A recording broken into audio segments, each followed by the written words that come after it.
aspirations of the participants. And the research participants of this one is the selected sectors in the community were 18 people, and it were categorized into 3 units. First, the parents nung mga batang na-engage into marriage, child marriage law. Pangalawa is yung mga mismong naka-experience ng child marriage law. Pangatlo po, yung nagiging official ng child marriage po sa community. So the locale of the study, the research was carried out in Barangay Poblacion, Dalican, and Municipality of Datuod and Sinsuat in Maguindanao del Norte, Province and Barm Region po. So baka po nagtataka kayo kung bakit nasa the US, it was during the SONA of the MP Caron, it was stated that according to their data, the most prevalent area na kung saan nagkakaroon ng child marriage is doon po sa may DOS. Okay? So the data analysis, the study utilized thematic analysis, understanding and interpreting the gathered data. And let's proceed na lang po muna tayo sa ating result. So yung number 1 result, what is the views of the participants on the child marriage law? So dalawa po yung lumabas. Number 1 is a good policy to implement in the community where child marriage will be discouraged. In the reasons of, I have listed reasons kung ano yung mga naging sagot why it's a good policy in implementing the child marriage law in the community. First, it will discourage young ones to engage in the child marriage. It is also help children save from a poverty cycle. It is also help children to fulfill their childhood days as well as their ambition in life. And last, it will also create a safe space for those children who will be married with an older one. Yan po yung mga naging reasons ng mga mothers at the same time yung mga naka-experience mismo ng child marriage. Pangalawa, it is against the Islamic rules, practices, and cultures. This is very reasonable in the side of those religious leaders, where they are the one who will going to officiate the marriage. Ang sabi nila, it is against in the Islamic rules, practices, and culture, where it will against with the Islam religion, where according to Sharia law, as long as the child reach the puberty stage, both girls and boys, they will be qualified to get married. And also, it will also discourage the zina or the premarital sex. That is why on behalf of the religious leaders, it will against in the practice of Islam. Okay? Next po tayo. The outcome of getting married at a young one. So, first and foremost, we have here poverty cycle, as we all know. Okay? Hindi na po itong bago sa atin. Nakikita po ninyo ito sa inyong mga community. Number 2, child labor. And 3, out of school youth. And meron tayong positive, according naman po ito, doon sa mga batang mismong directly naka-experience ng child marriage, the perseverance. Okay? And we have here the aspirations of the participants. Accordingly, it is a child marriage is, etong 1, 2, and 3 is for the aspirations of the parents and also the woman na naka-experience mismo ng marriage. It is a life lesson to be taken and should be shared with the next generations. Pangalawa, striving more to live and work to cope with their living conditions. Pangatlo, to educate the next generations on the experiences of those engaged in child marriage and to discourage child marriage.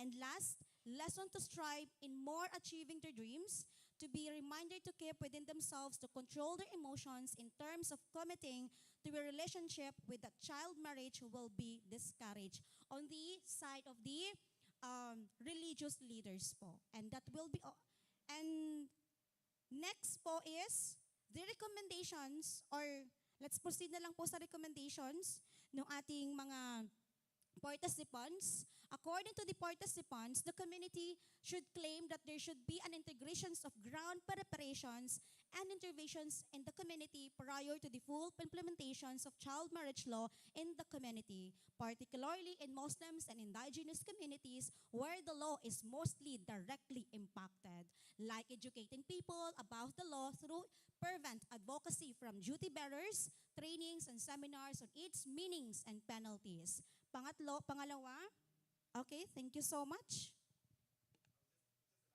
Okay, pangalawa po, an open dialogue between the government and religious leaders to have a democratic discussions about the law from its definitions to its sanctions and necessary to address the gap about the law and that may violate Muslims' religions, practices, and culture. And that will be all. Thank you so much. Right. Thank you so much, Mom. Seven. Hello. Thank you so much, Mom, for sharing with us your expertise and insights in the field of social work. So this time, we are honored to welcome our esteemed resource speaker, whose vast experience continues to inspire excellence in research and education. Our resource speaker for today is the Dean of the College of Business and Accountancy at Notre Dame University. She holds a doctor in business administration from Ateneo de Davao University and is widely recognized for her strong expertise in financial management, her professional experience as a businesswoman, and her leadership in the field of business education. Highly enthusiastic and passionate about research, she has presented her scholarly works in various international conferences, including a recent engagement in Japan, and has published several studies in reputable international journals. Her commitment to research excellence continues to inspire students and colleagues alike. She's also a dedicated mentor and advisor for thesis and dissertation writers in graduate school programs, guiding emerging scholars with her academic rigor and industry insight. Please help me welcome Dr. Catlyn O. Pongot. Please.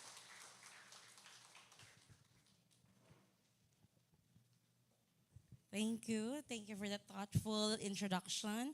So, good morning everyone. It's good na umpisa ko dito is the presentation of a research study. And at least I experienced another type of research which focuses on qualitative design. So today, what I'm going to share is about trends in research, do's and don'ts of quality research. But before I'll start, I need to thank our our friend here, Dr. Tabuada, and of course, Doc Fernandez for inviting me here again, to share of course, one of my favorite topic, research.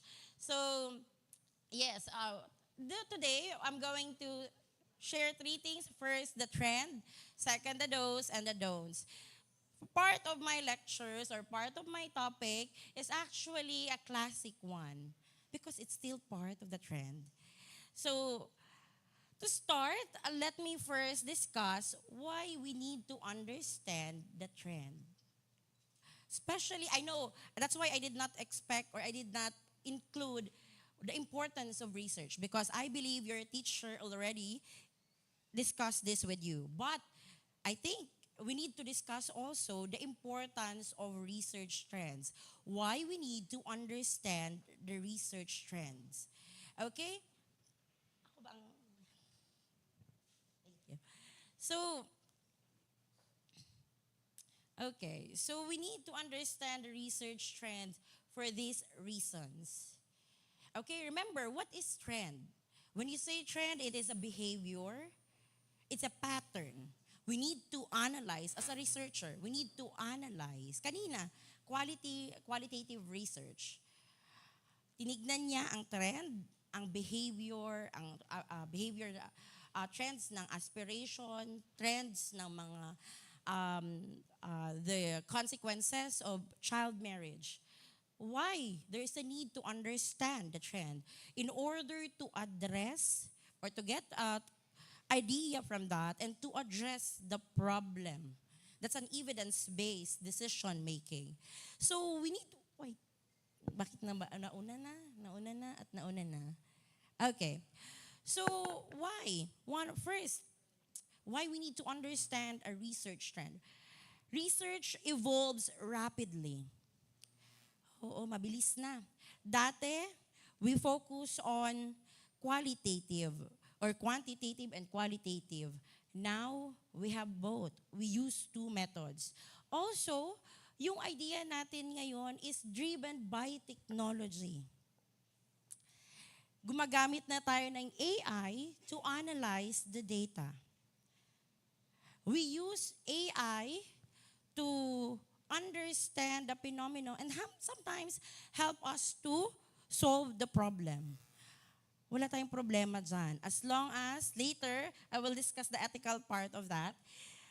And the research right now, hindi na nag-confine lang for this area. We have different source of knowledge. Take note, yung research natin, hindi na siya sinasamahan lang ng AI. Ang ginagawa ngayon ay AI plus the experience of the people. So that's why we need to understand the trend so that we can follow the trend and also we can address some important or problematic area of that. Next is knowledge production expands globally. Bakit? Because of technological advancement. Now we have an open access journals. Every country has its own knowledge, different practices. So we meet in international conference to share our thoughts. It's good na meron kayong symposium to offer to the different community. Like for example, social work, offering this idea to criminology students. Kasi hindi naman nagagrasp yun.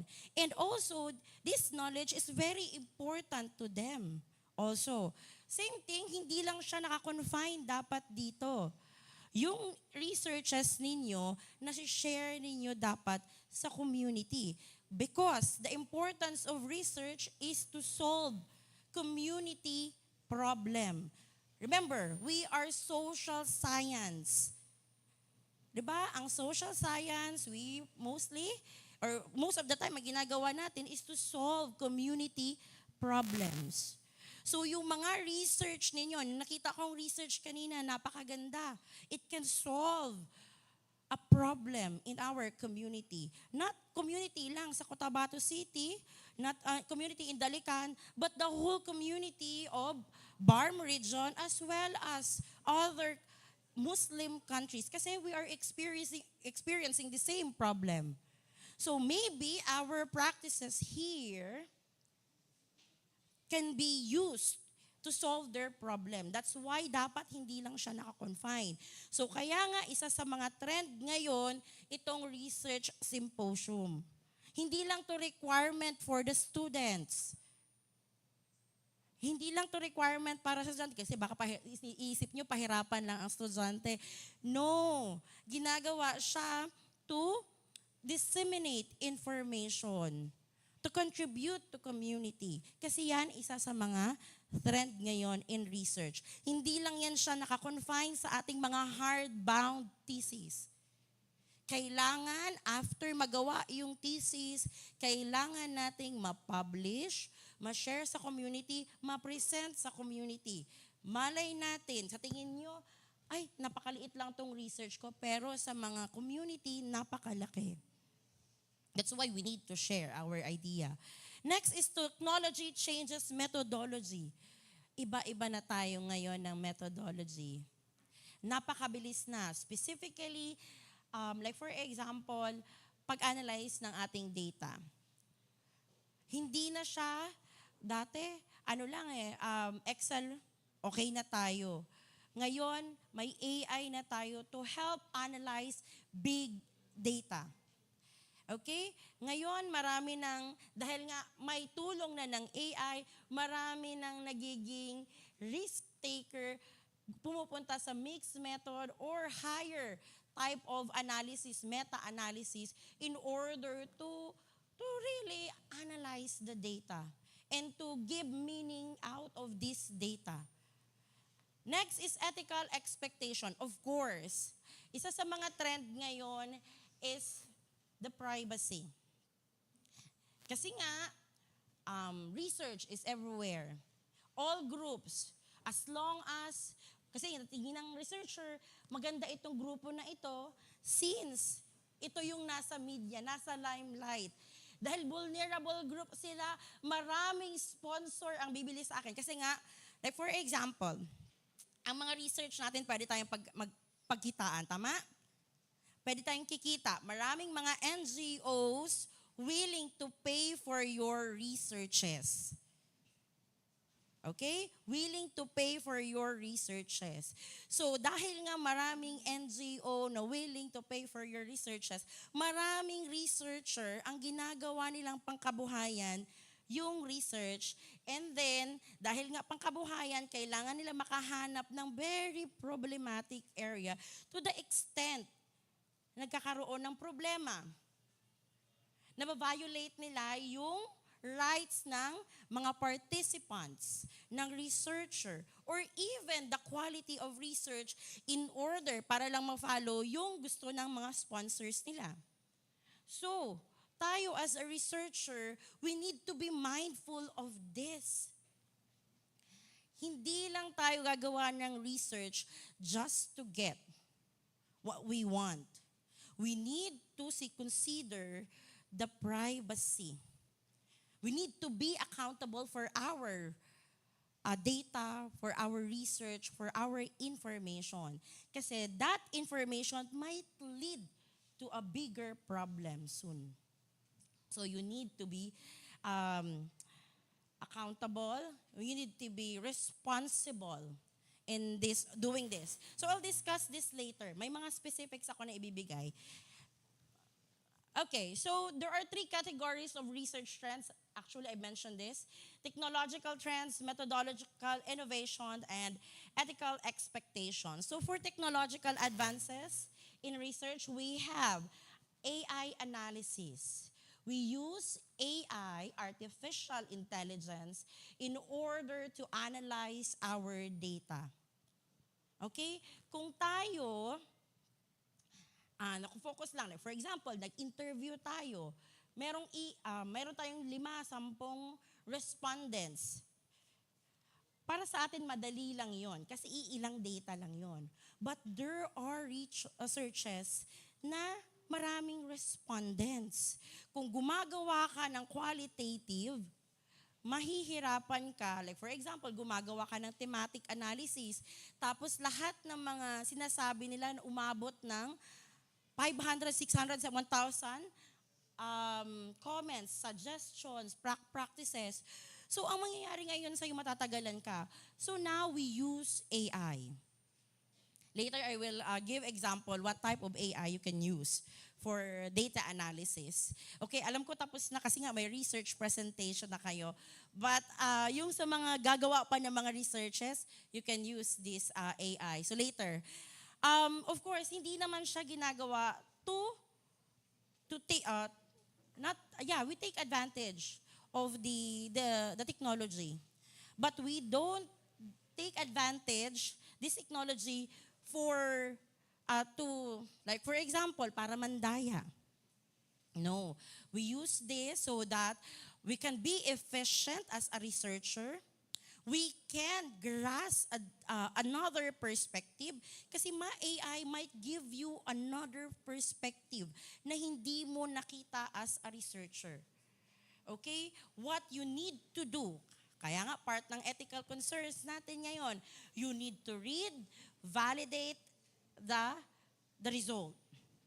Next, big data. Nowadays, we are catering different big data. Like for example, in business world, di ba si Facebook may Meta? Si Meta, meron siyang mga data na binibigay sa iyo monthly. So, for businessman, ginagamit nila yon in order to understand the trend. So, kung wala kaming gagamitin na kahit anong AI, in order to analyze the data, mahihirapan kami. Like for example, yung mga social workers na gumagawa ng qualitative data, kung halimbawa, ang problema mo ay to answer the problem of a community and the community, tapos ang balak mong gawin is to have a consensus or census sampling technique. Paano mo ngayon gagawa ng paraan yun? Ang semester lang natin ay ilang buwan lang ba? 3 months? Tapos iba pa yung research problem, iba pa yung pag-construct ng questionnaire, magpa-validate ng questionnaire, tapos hindi natin kakayanin. So in order for us to understand this big data, we need the help of artificial intelligence. Inaalaw ba siya in researches, in research publication? Yes, they allow you to use AI, artificial intelligence. What you need to do is to disclose that you are using artificial intelligence for analysis, and at the same time, you validate the result of artificial intelligence. And then, digital tools, since we have now cloud space, open access journals, different platform for us to disseminate the information. So kaya nga isa sa mga trend ngayon is disseminating information. Hindi lang siya platform, hindi lang international platform, international conference platform, but we have an internet space to disseminate our researches. So pupunta kayo sa mga open access journals, publish your papers, yun, madi-disseminate mo siya. I remember I have my published journal, I posted it in academia, and the AI created, hindi lang siya journal. Kasi nga, they want readers. And, of course, tayo readers, ayaw natin ng mahaba. Kung naka-research format yan, yung iba ayaw basahin. Tama ba ako? Oo. So, meron siyang platform, as part of the platform of the publication, ginagawa niya ng cartoons. Oo. Ginagawa niya ng AI storyline in order to disseminate the result of the study na hindi at madaling tanggapin ng mga researchers. So, yan ang produkto ng ating technology. So, as a researcher, ngayon, mas madali nang mag-research because we have the technology. Okay? We have the technology. What we need to do is to be responsible. Next is methodological trends. Ngayon, hindi na tayo nakafocus on single type of research design.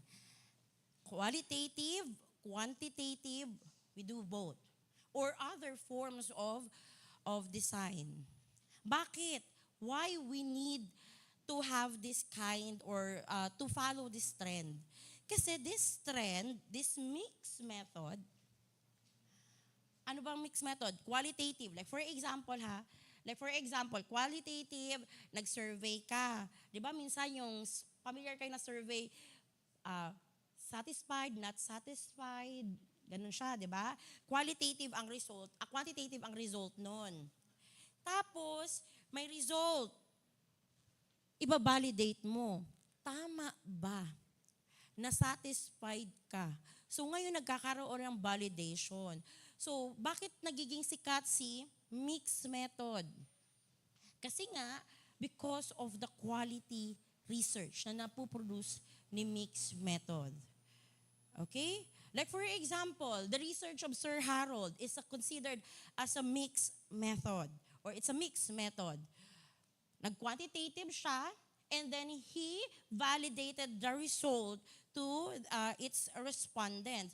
So, na-validate niya at nagkaroon siya ng magandang conclusion, discussion because of that. So, mas madaling tanggapin ng community yung ganitong klaseng type ng research dahil nga because of its validity. Okay? Ngayon, yung mga college students, actually, pwede pa sa inyo yan. Quantitative, qualitative, pwede yan. Baka sinabi ko, hindi ko sinabi na hindi na siya ganun kasikat. Ha? Ang sinasabi ko, ito yung trend, but we can do a single type of a research design. What we can do is to extend our rope to validate our result. Okay? Kailangan natin yan. And then, this is a systematic reviews.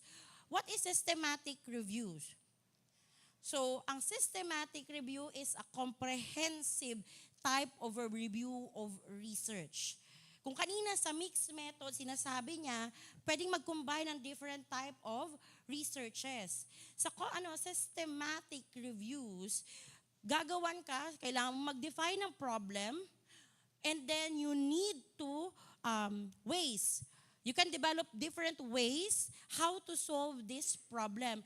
And from these ways, you can create a concrete structure to solve the problem.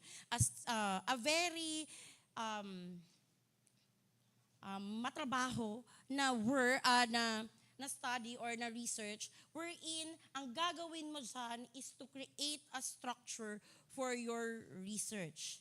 Hindi na uso ngayon yung, kasi na-generate ng AI, pwede na ito. No.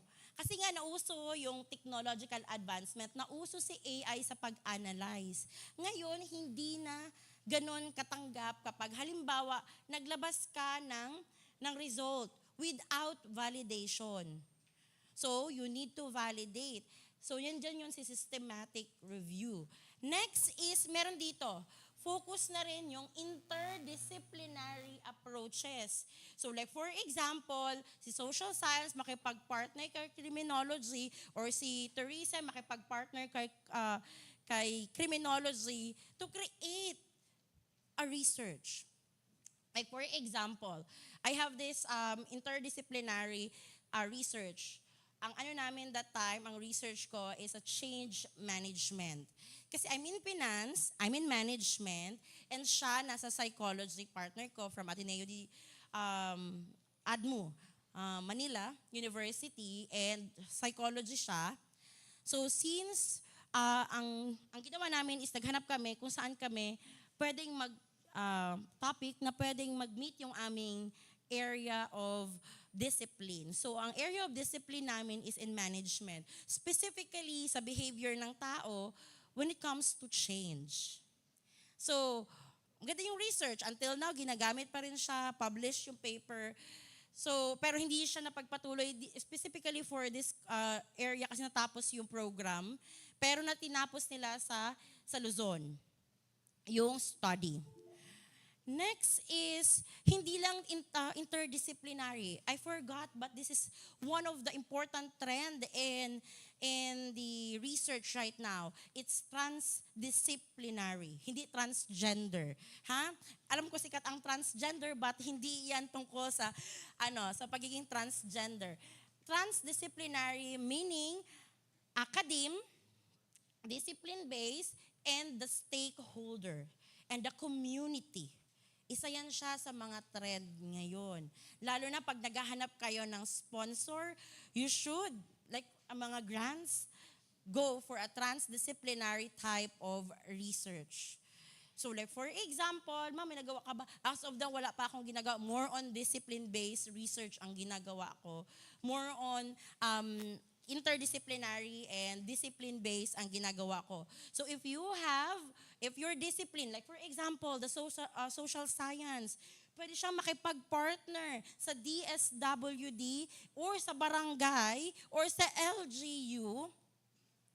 Ano pa ba yung mga World Health Organization para gumawa ng research, and that is considered as a transdisciplinary. Like for example, ang ginagawa ngayon ng UNICEF.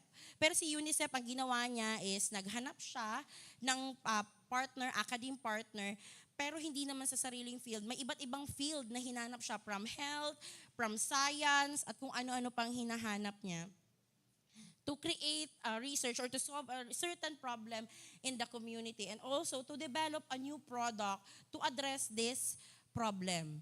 So consider na siya transdisciplinary. So mas malaki yung pera, of course business-minded tayo, mas malaki yung pera sa transdisciplinary approaches.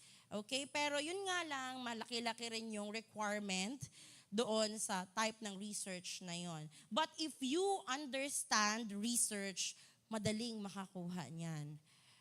Okay? Next, ethical and social trends. Take note, data privacy protection. If you are catering vulnerable groups,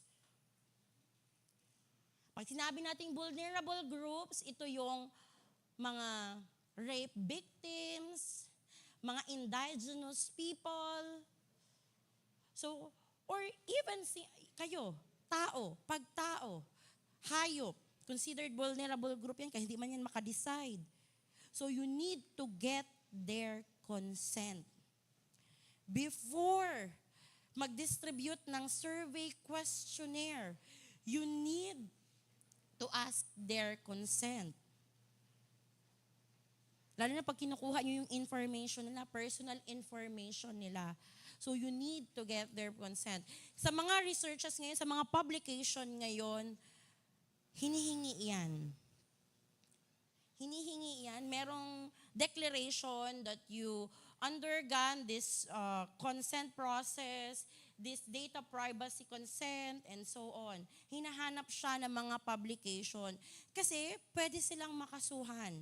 Pag tinanggap nila yung research na yun, dinescribe yung grupo na yun, tapos yun pala, walang ginawang data, walang consent. Okay? Importante yan. Ngayon, sa mga academe, ginagawa na ito. Kasi strengthen na ito. Kasi noon, pwede kaming mag-data gathering without consent form. Or without the ethical board review approval. Ngayon, hindi na. Kailangan muna dumaan sa advisor, magpayag si advisor.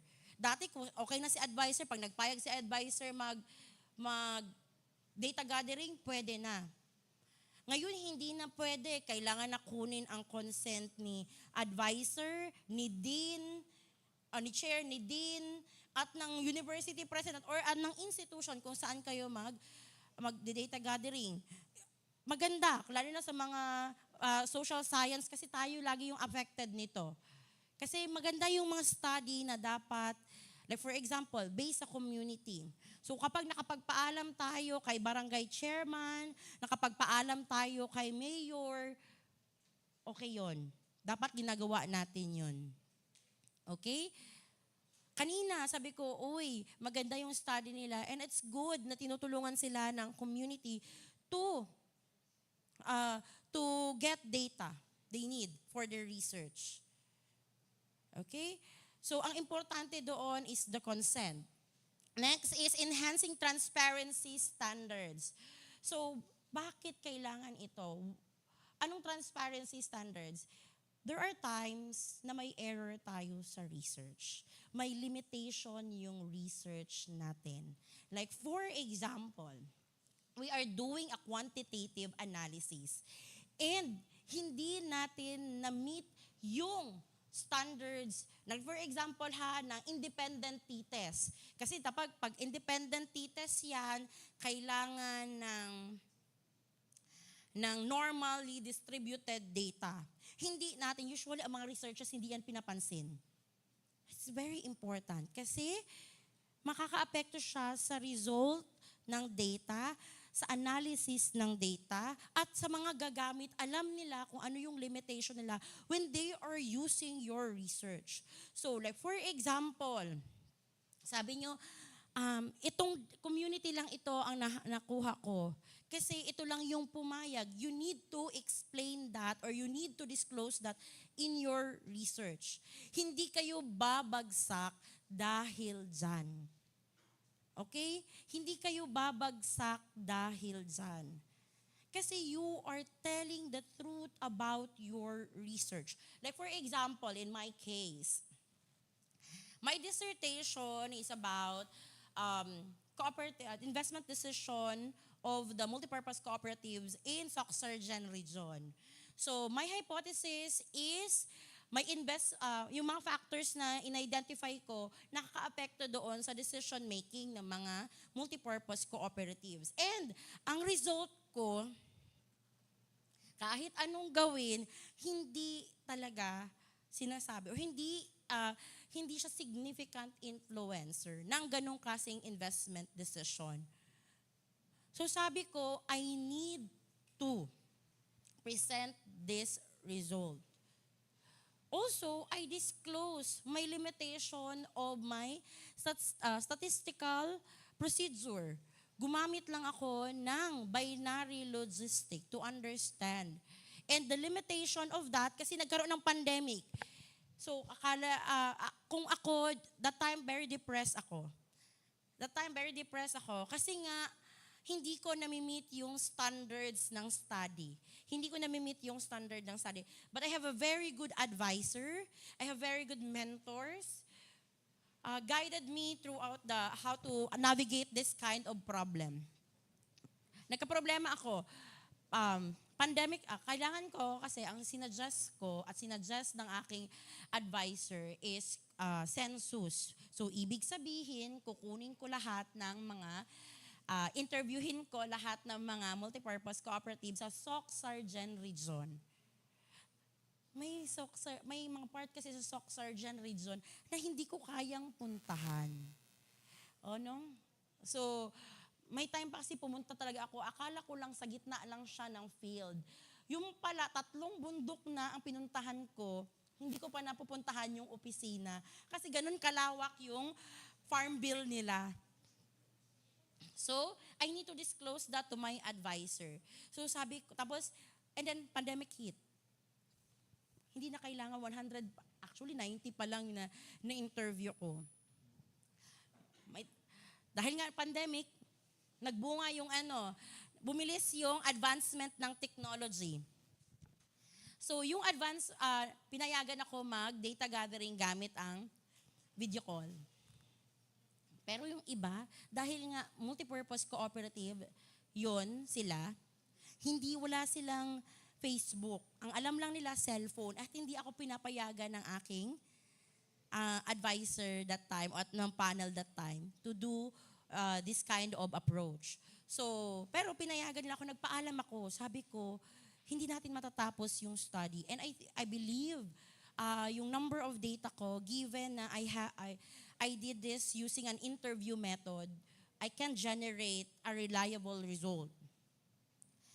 So, take note, my statistic requires 300 respondents, 368 respondents. Pandemic, at saka kalaban ko, pandemic, area, safety yung kalaban ko. So, I disclose these things to my dissertation. So, na-appreciate yon ng panel. And even the limitation of my statistics, I disclosed it. Kasi nga, hindi ko na-meet yung normality ng data ko, I disclosed that. And naging helpful siya sa pag-discuss ko ng study. Nagkaroon ng another perspective yung aking study because of that. So, remember, pag nagkaroon kayo, naging transparent kayo sa inyong research, dinisclose ninyo yung mga information, like for example, limitation, errors, and some biases, magiging valid, maging realistic, and then accepted yung inyong research. Alam ko dito sa inyo, or alam ko yung iba, tempted na baguhin yung result.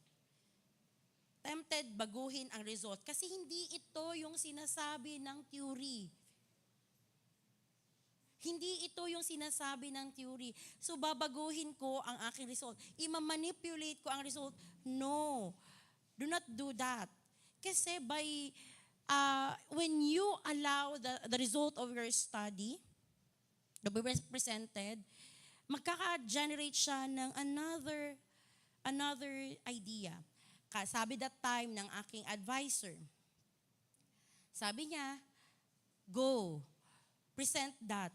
Because that's a new study, a new idea.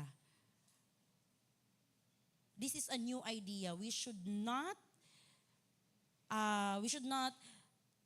manipulate. We will not manipulate your result. Kasi magkakaroon ng mas delikado yun. So, sabi niya sa akin, we need to present because this is a new idea. So, kayo, kung sa tingin ninyo yung paper ninyo is baliktad, opposite doon sa theories ninyo or theories ng mga other authors na ginagamit nyo sa research ninyo, don't be afraid. Because that is the result of your study. Might be different from the authors, from the theory, but this is the result of your study. As long as wala kang ginawa dyang kababalaghan, wala kang ginawang kalokohan, this is the truth and this is real in your local. So yun ang gagawin mo. Next is emphasize sustainability effort. Emphasizing sustainability efforts. So you are social science students and teachers.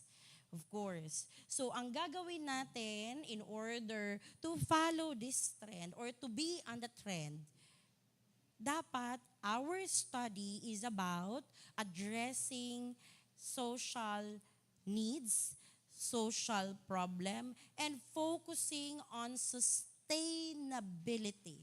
Pag sinabi nating sustainability, practices that help us progress, grow, or solve our problems in the community. Yun yung focus ngayon. Specifically, yung iba, lalo na sa mga state use, ang ginagawa nila, ang mga researchers nila focused on SDG. SDG. Lahat dapat, pag research yan, naka-align dapat yan sa SDG, sa 17 SDG. Kung may yung university pa na yun na focus sa 17, 12, 15, 16, na so, yun lang ang focus nila. Tayo. Focus din dyan. Okay? Dahil hindi nga tayo state U, though wala tayong memorandum, wala tayong circulars, wala tayong laws. Nagsasabi na gagawa tayo ng mga ganito, dahil nga tayo ay part ng community, we need to create a research that can address social problems. Next, do's and don'ts of quality research. Okay, so are you familiar with these logos? Familiar kayo dyan? Ginamit niyo ba siya sa mga researches ninyo? Okay.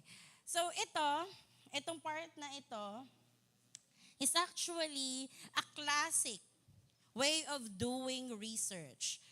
Clear research problem. Pag-defense, ang unang tanong sa inyo, what is the research gap? And kayo dapat, nung ginawa yung research ninyo, dapat alam nyo yung problem. Okay? Alam nyo yung problem. Pag sinabi nating problem, ano ba yun? Pag sinabi nating research gap, ano ba yun? Like for example, you have this, kasi tayo, phenomenological research, tapos yung mga research design natin more on theory-based, academic type. We need to check if this is aligned with our theory or there is a theory that will address this problem. So ang ginagawa natin is, pag wala, automatic. This is a research gap. Or if the problem, like for example, child marriage is is considered a problem in the community. Known problem. It's a very, very vague problem. Ano ang specific nun? Kaya nga pwedeng ang criminology, ang tourism, at ang ano pang mga courses pwedeng magsama-sama just to address this problem. So anong specific problem doon? Ang gusto nating malaman is ano yung mga naging aspirations nila, naging challenges nila. Yes, while the research na si child marriage. But in our community, hindi pa nakikita or napapublish, nasusulat kung ano yung mga experiences nila.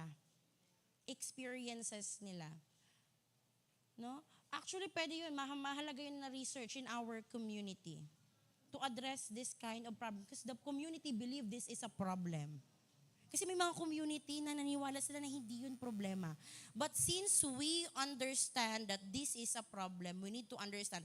And in order for us to understand that is to first identify yung mga challenges nila, aspirations, laging outcome. Tama yun.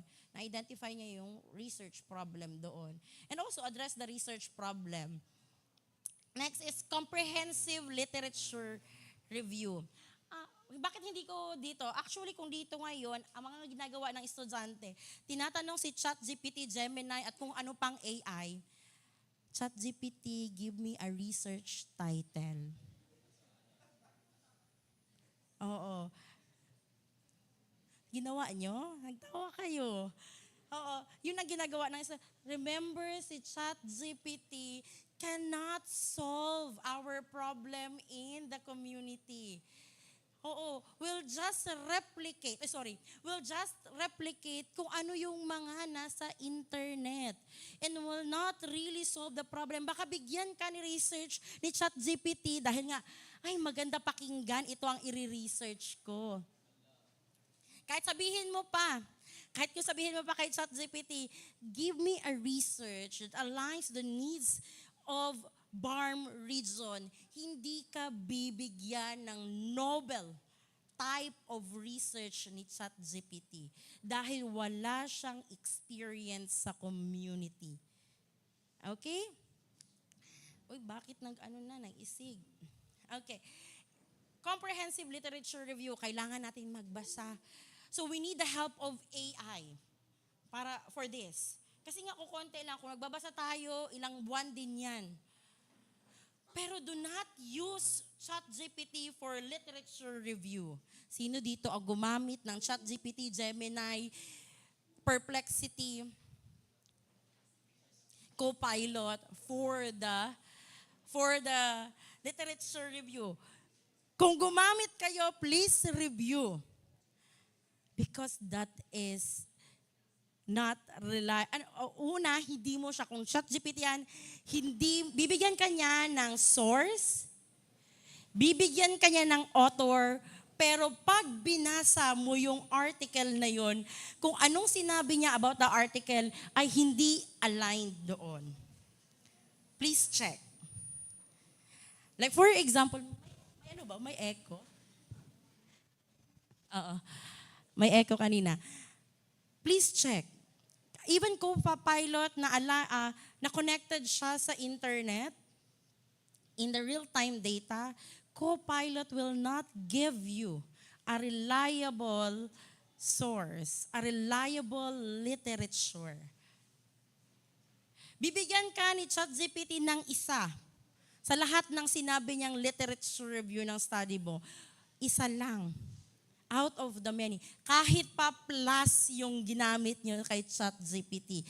Kasi isa sa mga ginagamit niya, isa yun sa kanyang protocol na hindi niya pwedeng kunin yung laman ng mga researches. So, mind you guys, alam ko yung iba gumamit ng mga scholar GPT, mas kayo sa amin mas advanced. Even the scholar GPT cannot give you a reliable literature review. What you need to do, okay, What you need to do, kung ginamit niyo siya, ChatGPT, can you give me a literature review of this topic? Bigyan nyo. I-review nyo lahat-lahat. Okay? I-review nyo. Kasi part yun ng pagiging responsible researcher. Basahin. Kung tama yung sinabi ni ChatGPT, okay. Pero kung mali talaga siya. Hindi yan mali. At saka mahambisto yan. Kasi may mga panel na ang ginagawa nila, hahalongkatin yan. May mga panel na hahalongkatin yan. So sinabi mo, galing to sa research ni Sir Harold Fernandez. So hanapin niya ngayon ang research ni Sir Harold Fernandez. Tapos babasahin niya, saan man dito yung ginasabi mo ga? Sabi mo, connected. Bakit sa research ni Sir Harold, wala man itong variable na ito? Ganon ang nilalabas ni ChatGPT. Mind you guys, kung ginawa niyo yan. Next is, paano magkaroon ng comprehensive literature review? Since we have AI ngayon, we have the technology. This one is very important. Google Scholar. Binibigyan niya kayo ng reputable publications. Binibigyan niya kayo ng mga open access publication, pre-publications. Kaya okay si Google Scholar.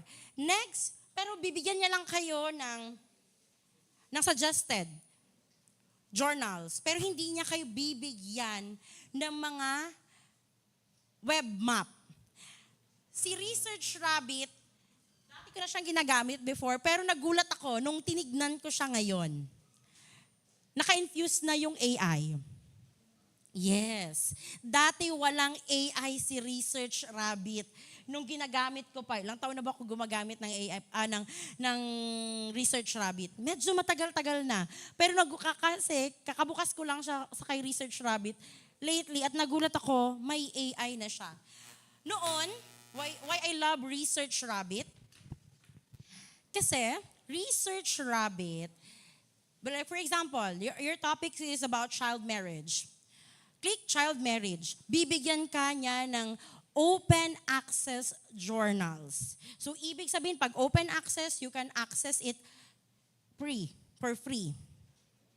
Okay? From local publication. Okay? So, aside from that, dati, ang ginagawa ko, pero hindi ko siya nagawa lately. Di ba, child marriage, may topic ako.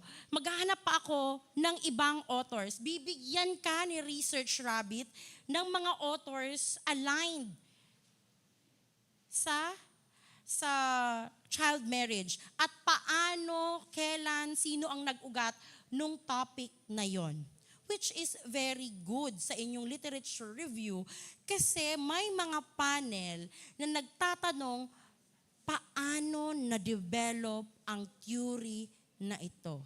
Or ang topic, ang variable na ito.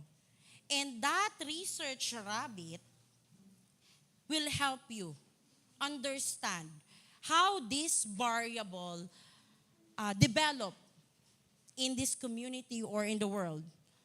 Okay? Ngayon kasi, parang hindi ko lang siya na-explore, pero dati, nung hindi pa siya na-infuse ng AI, okay siya. Madali siyang Ngayon na-infuse siguro, nawala ako sa AI ko, ang ending hindi ko na siya ganun at saka may bayad na siya, dati free. Oo, may bayad na siya ngayon, dati free, na nagagamit namin mga researchers. So, ma'am, ginagamit niyo sa NDE? Yes, ginamit namin kasi in-advise sa amin ng Ateneo, ng De La Salle, itong gamit nila. Open access. Pero wag lahat open access journals. Kasi may mga open access journals na predatory lang. So, kailangan yung haluan ng mga journals from Emerald, from Elsevier, yan. Next is Zotero. Valid instrument, of course, masasolve siya. Like for example, you ask your expert you adapt instrument, you ask validators, expert validators, ibig sabihin, nasa field sila. Like for example, for child marriage, sino ba ang mga expert about child marriage? MSSD, mga lawyers, or even nasa hospital, pwede nyo sila, and even mga ulama can be a validator of your instrument. Next is proper data analysis. Wait lang, hindi pa siya natapos. Actually, itong mga bagay na ito, sa first two ito, sa literature review. This one is Zotero. Zotero for reference. Oo. Ngayon si Zotero, if you have Research Rabbit, tapos i-sync mo siya kay Zotero, ngayon lahat ng topics na nailagay mo doon sa research mo, automatically gagawan niya ni Zotero at ni Mendeley. So si Mendeley at saka si Zotero, as ang ginagawa nila is to create a reliable reference section. Kahit ano pa yan, format pa yan, APA, ano ba? Ano bang format ninyo dito? APA? APA, yan, magagaling itong dalawa na ito. Hindi na siya manual. Kasi kung sa Word lang kayo, meron naman ng Word, pero manual yun. Mahirap. Ito, pag nilagay nyo siyang plugins, itong dalawa, madali ang buhay ninyo sa reference section. Proper data analysis. Huwag nating ipilit yung data analysis natin. Remember, our data analysis should be aligned to our objective or research problem. Pag ang research problem mo is to describe the experiences of this child marriages, then dapat, like for example, kung thematic, then go for thematic. Huwag niyong ipilit na multiple regression, lalo na pag walang multiple regression, walang multiple variables. Huwag nating ipilit ang quantity, lalo na pag walang quantitative data makukuha. Huwag nating ipilit ang qualitative, lalo na pag walang tools, walang skills for qualitative data at hindi siya mag-generate ng result ng inyong research. Oo. Next, ethical compliance ensured. Ito, importante ito ngayon. Sabi ko, part siya ng trend. Pero nagbibigay tayo ng results sa ating community. Dapat yung result reliable. Pag sinabi nating reliable, consistent. Yung sagot ng isa, hindi nyo naman magkakaroon ng bias, no? Dapat ganito ang sagot mo. Kasi gusto mo maging reliable, no. Kasi ang gagawin nun, like for example kung na-try ninyo ito, sinagutan nyo yung survey questionnaire ninyo na kayo lang. Tapos, sabi ni ma'am, pag sinabing reliable, consistent yung sagot. Kaya dapat 5 yung rating ko sa lahat. Ilalabas sa iyo ng statistics na may mali sa iyong data. Iterations, variability niyan, makikita na magkaroon ng pandadaya sa research mo. So do not. So kaya nga gumagamit tayo ng statistics to understand the reliability of our result. Also, we use validations. Like for example, sa mixed methods, kaya naging sikat siya na tool ngayon kasi dati, for a single type of a research design, ang ginagawa, for quantity, like for example for quantity, in order to validate the result, isi-split half lang namin yan. Dapat kung ano ang result ng ng 1 to 30 respondents, dapat align siya doon sa 30 to 60 respondents. Or like for example, ito yung full set of data namin. Ito ang result niya. So kukuha kami na, magsasample kami ng 30. Dapat yung result sa 30 na yon is aligned doon for us to validate our result. Ngayon, for quali, another form of interview to validate. Ngayon, iba na dahil nga mixed method na tayo, kaya naging sikat si mixed method dahil aside from quantity, may quali pa siyang magsasabi na this is a valid result. Okay? This is a valid result. Kanina, yung result, maganda yon if tinanong natin ang mga social workers na nag-assist ng mga child marriages or mga victims of child marriages. So makikita natin, mag-agree sila doon. Ibig sabihin, valid ang result natin. Maganda i-validate yung ating study. And then, aside from that is yung accountability. Sabi natin, gumamit tayo ng AI. You need to disclose this information. Another thing is mga vulnerable sectors. We need to protect our vulnerable sectors. If your respondents are victims of child marriages, victims of war, study ng isa, I forgot, yung mga rebels, considered sila vulnerable groups. Bata, considered as a vulnerable group. So, dapat may consent. Kung bata yan, nagpaalam kayo sa parents nila. What are the don'ts? Naka-slide lang siya. Di ba remember, gumagamit tayo ng AI ngayon. Hindi yan mabibisto ni sir, ni ma'am. Kaya nung gikilbot ko yan, giparaphrase ko yan, gikilbot ko. This is kilbot, tama? Oh, kinilbot ko yan. Hindi ito mahahalata ni ma'am and sir. Or, uy, na-humanize ko na yan. ChatGPT, introduction, humanize na. This one is Turnitin. May access si Sir Tabuada, may access si Sir Harold ng Turnitin at pwedeng bumili ngayon ng Turnitin. Mura lang siya. Malalaman siya sa Turnitin. Yes, nakalagay doon, this is not a generative AI, pero nakalagay doon paraphrase by AI.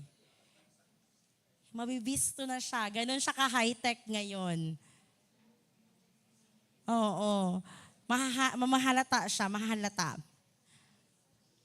So, what you can do is, like for example, gumamit kayo ng artificial intelligence sa inyong mga researches.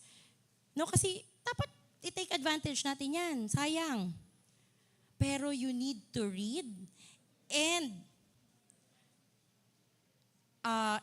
paraphrase it using your own understanding of that phrases or of the result of the study.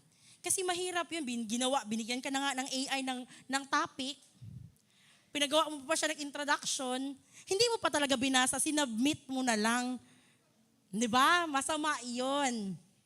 Kasi pagdating sa defense, ako magsasabi sa inyo, mahuhuli kayo. Kasi yung mga experienced researcher, kahit wala pang papel, they can deliver, they can present the result of the study. Okay? Kasi yung iba dyan, hindi nila maalala yung laman ng kanilang research. Next, dito, don'ts of quality research. I think this is also a classic one. Unclear research problem. Of course, this is very problematic. Bias sampling method. I think ito pa yung hindi ko nabanggit dito. Bias sampling method. Anong bias sampling method? Dahil nga, nahihirapan ka mag-collect. Sabi mo, ma'am, simple random sampling ako. Di ba ang simple random sampling, you have the list. It's either magbubunot ka, mag-draw lots ka, hanapin mo. Si Juan de la Cruz. Hahanapin mo si Juan de la Cruz, interviewin mo siya. Kasi nga, yun ang sinabi mo sa research. Pero nung ginawa mo, una pala kahirap hanapin ni Juan de la Cruz. Saan ang bahay ni Juan de la Cruz? So ang ending, ang ginawa mo, mag-convenience sampling na lang ako, ma'am. Paano yun? Ano ang magiging implication nun sa study mo or sa research mo?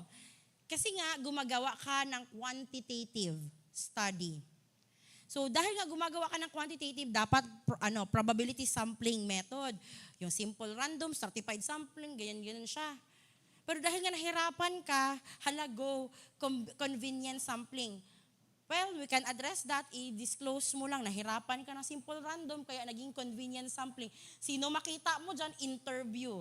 Kanina, di ba, nakita ko yung, it's good dun sa research na naabutan ko. In-identify niya kung sino yung respondents niya. May qualifier siya of research. So, it's good. Purposive. Kung halimbawa, wala siyang list, purposive sampling, maghahanap siya. Ganito. Ito. Tapos baka naman kasi nahirapan ka maghanap kung sino may anak, nag-asawa na maaga, may ganitong experience. Tapos, like for example, hindi ganyan yung na-experience niya, iba yung it's good sa research niya, sinabi niya na hindi lahat naka-experience ng ganito. Hindi niya tinago yung iba doon sa kanyang result. So it's good, hindi siya bias, hindi siya namili doon sa lahat ng problematic situation.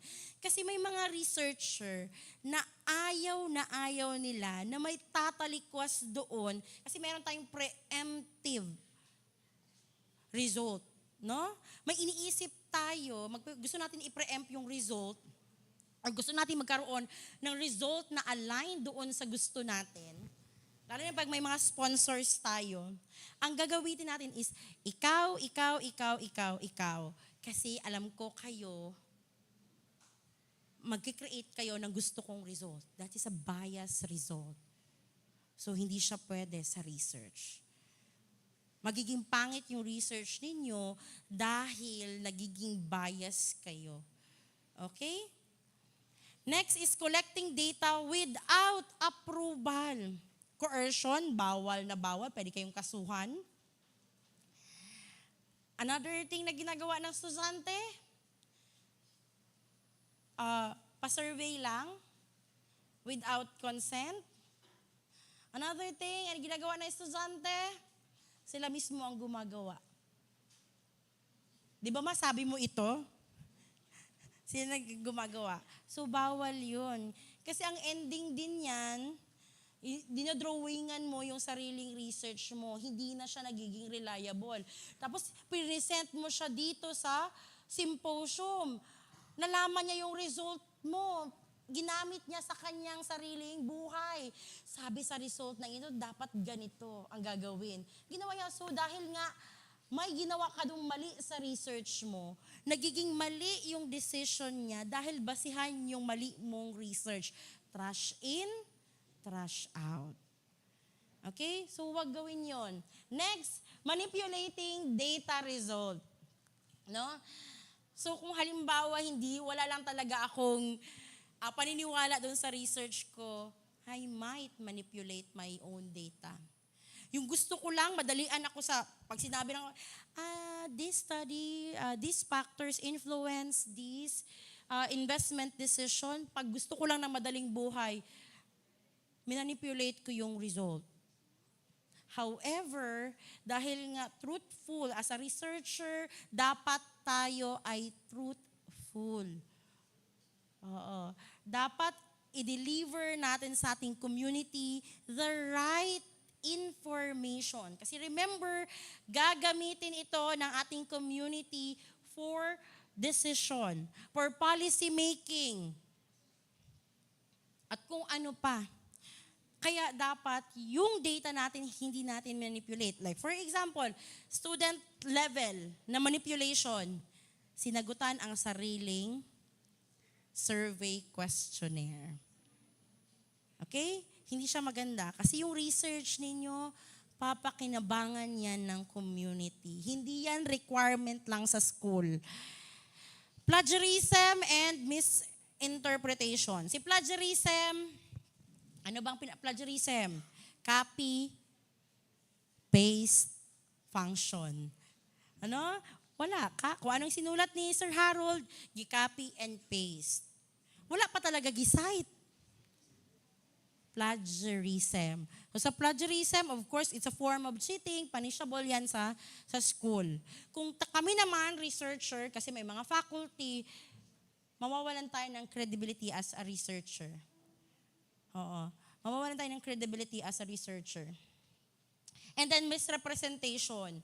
Dahil nga nagkaroon ng bias, nagkaroon ng maling method sa research, nagkaroon ng misrepresentation doon sa result. Ang tendency, mali ang pagkagamit sa result, mali din ang ginawang policy dahil ito yung result mo. So do not do that, okay? So I think that's all for this. Meron pa, integrating trends and quality. So innovation, the technology, and the methodology, what you can do in order to merge these two is do this, the ethics in research. So make sure your data is reliable. And once this data is published, you are accountable for any form of result sa research na ito or any development na align doon sa research mo. And whatever, kung ano pa yung mga ginawa mo sa research, dapat back up siya or ethical, you follow ethical procedure. Like for example, the data gathering. Usually, ang pinaka-critical talaga sa ethics is the data gathering. Okay? As a researcher, we need to protect our respondents. Our role is to protect our respondents at the same time to deliver a reliable, a trustworthy, a need research for our community. Because the real value of research is to produce development, to produce growth, and to enhance the life of our community. So kapag wala tayong na-produce na ganyan, wala tayong magandang research. Sayang yung effort natin. So for that, thank you very much, STI. Yeah.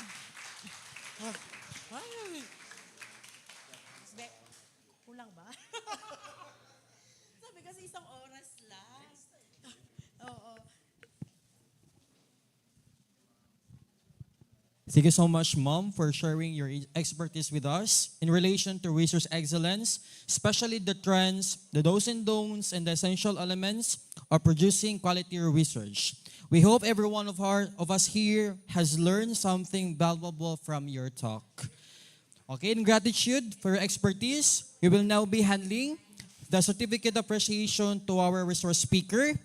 May we also invite Dr. Alfred Tabuada, our academic head, and Dr. Harold Fernandez, our research coordinator, to assist in presenting the certificate of appreciation. But before that, please allow me to read the content of the certificate. Certificate is appreciation is given to Dr. Catlyn O. Pongot as the resource speaker of the Research Symposium held on November 25, 2025 at STI College, Cotabato, Main Building. Given this 25th day of November 2025 at STI College, Cotabato, Cotabato City, Maguindanao del Norte, Philippines. Signed by Harold L. Fernandez, DBA, our committee head, and Alfred B. Tabuada, our academic head, and Marisa Wahab Sanday, our school administrator. Let's give her a round of applause, please.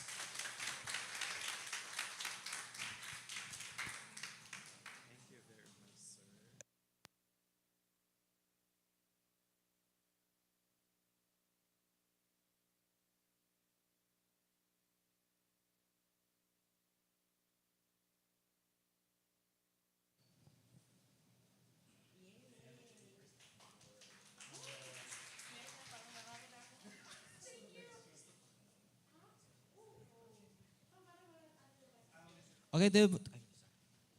Yes, we're very grateful again. Another round of applause for our speaker. Just very quick, are there any questions? May mga tanong kayo kay ma'am? Just to nourish your idea about research. May mga katanungan pa ba? Huwag matakot ha. Kasi sa susunod magtanong tayo sa kanya, may bayad na. So ngayon, we have to take advantage of the opportunity na andito siya ngayon for free.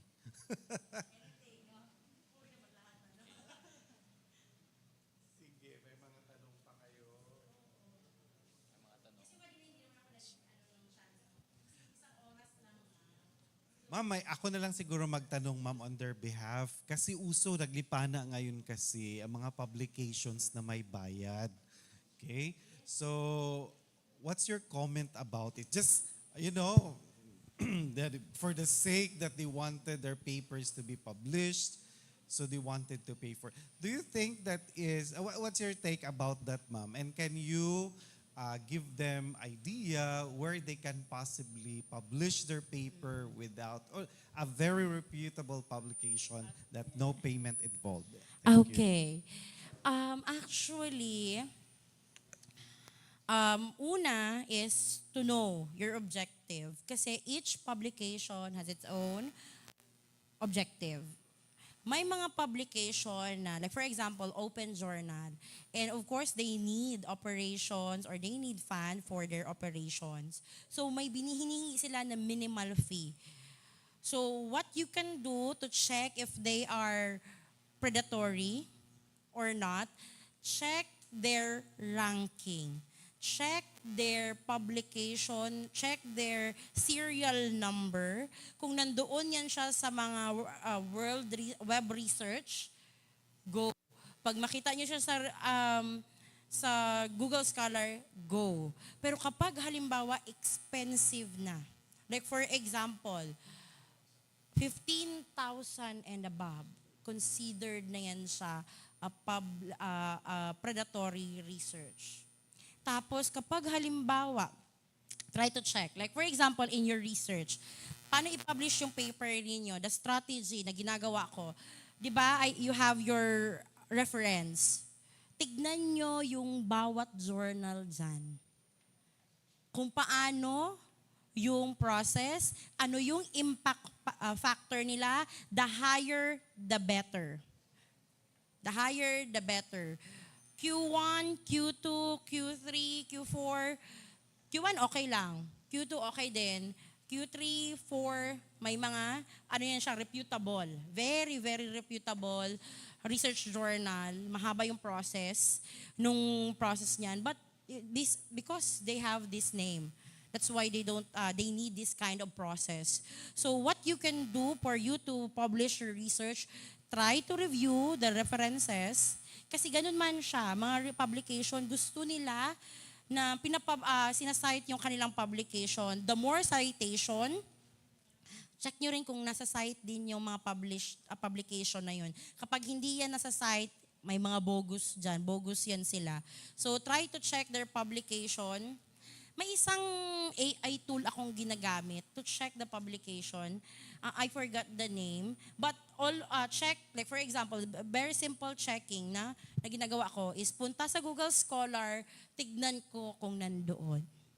Pag nawawala yan, there is something wrong with the publication.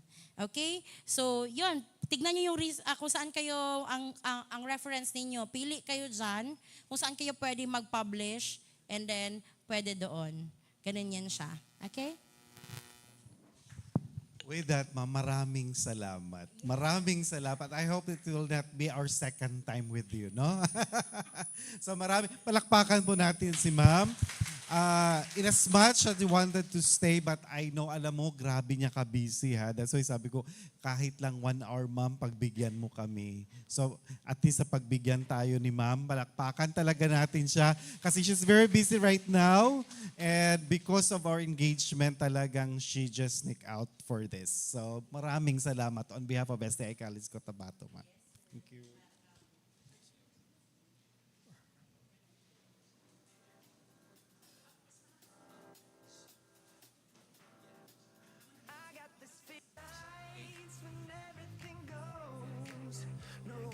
Thank you so much once again for our resource speaker. Let's give her a round of applause, please. And now, let us continue the presentation of the presenters from our dearest faculty of their research studies. This time, may we call on Ma'am Halhadina Giwan to enlighten us with her research on innovative teaching practices. Let's give her a round of applause, please.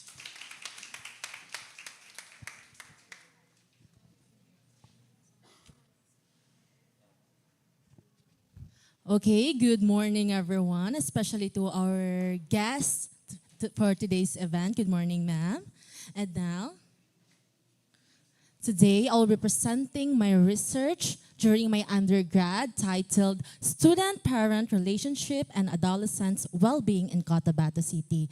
But before I present to you the background of this study, may I present first the rationale. Okay, so this study was conducted to understand how the quality of parent and children relationship affects the emotional, social, and mental well-being of every adolescent.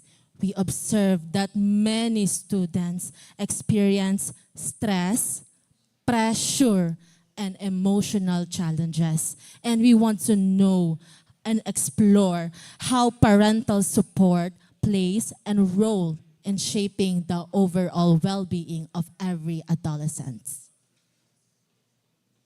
Okay, for the backend of the study, health and well-being are important at all times of our lives.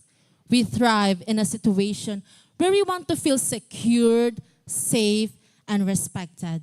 Our friends, especially our family, our parents, as primary caregivers who played a powerful, crucial in shaping our overall well-being.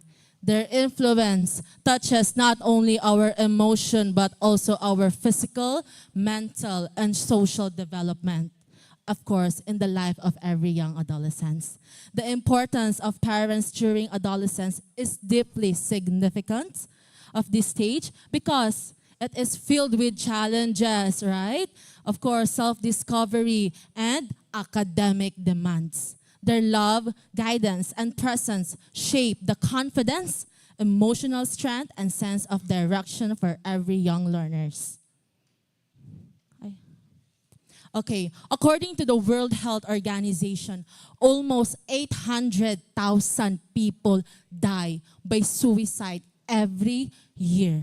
And family problems are one of the main causes. Also, based on the study from Rajiv Radhakrishnan and Andrade 2012, entitled Suicide, an Indian Perspective, and family problems has the highest percentage, accumulated over 23.7%.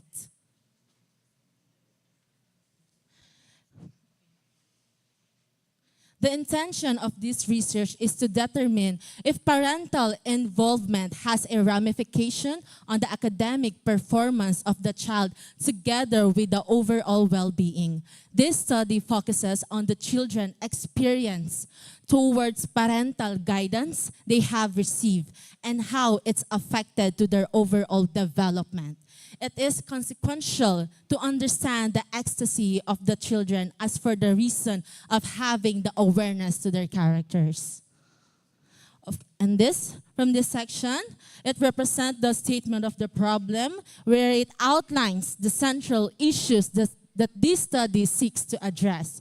First is we have what is the level of student relationship with parents of the adolescents in Cotabato City in terms of parents' way of discipline, time students spend with their parents, and parents' involvement in school. And second one, we have what is the level of students' well-being of the adolescents in Cotabato City in terms of first, depression, anxiety, and positive well-being. Third, is there a significant relationship between student-parent relationship and adolescents' well-being? And last, we have what is the level of students' well-being of the adolescents in Cotabato City? Of course, for our research methodology, we use quantitative, descriptive correlational research design. Of course, the respondents here is the young adolescents in Cotabato City, which study consists of students studying in both sectarian and non-sectarian institutions. And we conducted this study here in Cotabato. Of course, the statistical data will be analyzed with the help of the following tools. Of course, we have mean, person or product moment correlational coefficient, and of course, the regression analysis. And last, the respondents will answer the given question based on the Likert scale. First, we have 5 if always, 4 if frequent, 3 if sometimes, 2 if seldom, and 1 if never experienced. In order to describe the level of student-parent relationship, the following interpretation scale will be used. So here's the scale, here's the basis, of course. Of course, we'll go to the results of the study. The study found that the level of student-parent relationship is considered by the respondent with an overall mean of 3.2, indicating a sometimes experience. The highest rated aspect was parents' way of discipline with a mean of 320, indicating a sometimes. The time spent with parents was also sometimes experienced with a mean of 3.2, indicating a sometimes experience. Of course, parents' involvement in school was rated lower with a mean of 2.83, indicating also as sometimes. And now, adolescents' well-being, including depression, anxiety, and positive well-being, is considered by the respondents with an overall mean of 3.35, indicating a sometimes experience. Positive well-being received the highest rating with a mean of 3.45, indicating as often. And also depression was also experienced with a mean of 3.34, indicating as sometimes, and anxiety was rated lower. Now, student-parent relationship. Of course, time student with their parents, parents' involvement in school, and parents' way of discipline have significant relationship with the adolescent's well-being as manifested by p-values of less than 0.5. Hence, student-parent relationship has significant moderate relationship with adolescents' well-being.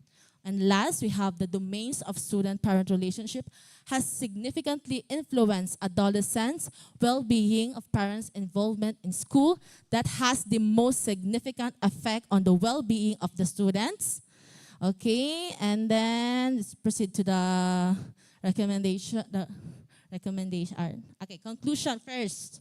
Okay, now the relationship between children and their parents is one of the most important relationships in child's life, of course, often lasting well into adulthood. Though, of course, there are times that we encountered conflicts in our parents, but still we still rely on our parents, on our caregivers. Even in our 20s or 30s, we still want the love and the guidance from our parents. And well-being allow us to feel emotion like happiness, contentment, curiosity, satisfaction, all of which help us function well in the world and lead our lives to their fullest. Well-being also plays a role in supporting our mental health by giving us a greater ability to manage our thoughts, feelings, and behavior. And this helps us to maintain good relationships, and achieve goals and find meaning and purpose in our endeavors. Of course, good parental adolescence relationship have been linked to mental, social, and emotional well-being in youth. Several studies demonstrate that positive parent-adolescent relationship also are associated with self-confidence, empathy, cooperative personality, and psychological well-being.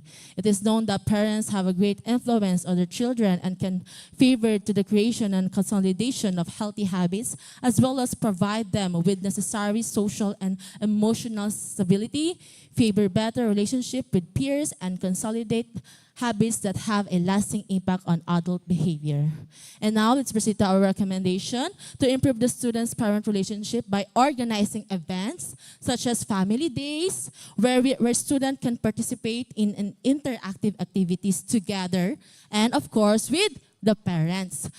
Second, with encouraging and providing opportunities for interesting and fulfilling experiences in their lives can contribute to the highest level of well-being.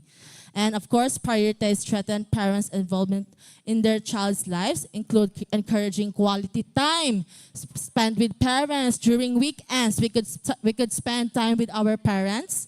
And of course, in recommendation, considering the results of 28.5% of the variation of adolescents' well-being can be attributed to the combined influence of the domains of student-parent relationship, time student with their parents, parents' involvement in school, and parents' way of discipline. This data implies that there could be other factors that could be used in further research that is equivalent to 71.5%, which could influence the well-being of adolescents, which is not covered by this study. Thank you so much. All right, thank you so much, Ma'am Haladina Giwan, to sharing with us your insights about your research study on the field of teaching profession. And now let us all welcome, joining us next is Ma'am by Almayda Yumalasigan, whose presentation will bring valuable insights from the field of criminology. Let us all welcome Ma'am Malasigan. I'm sorry.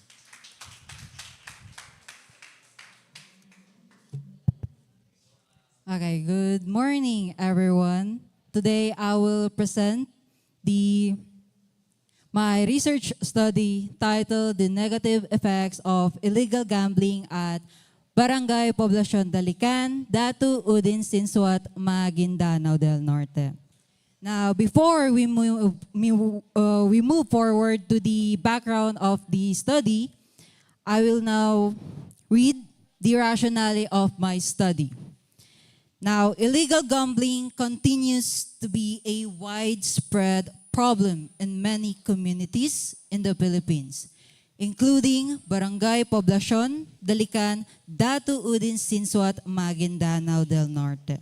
Now, despite laws such as the PD 1602 and the RA 9287, many residents, both adults and minors, and even still participate in various forms of gambling as their coping mechanisms for poverty and financial hardship.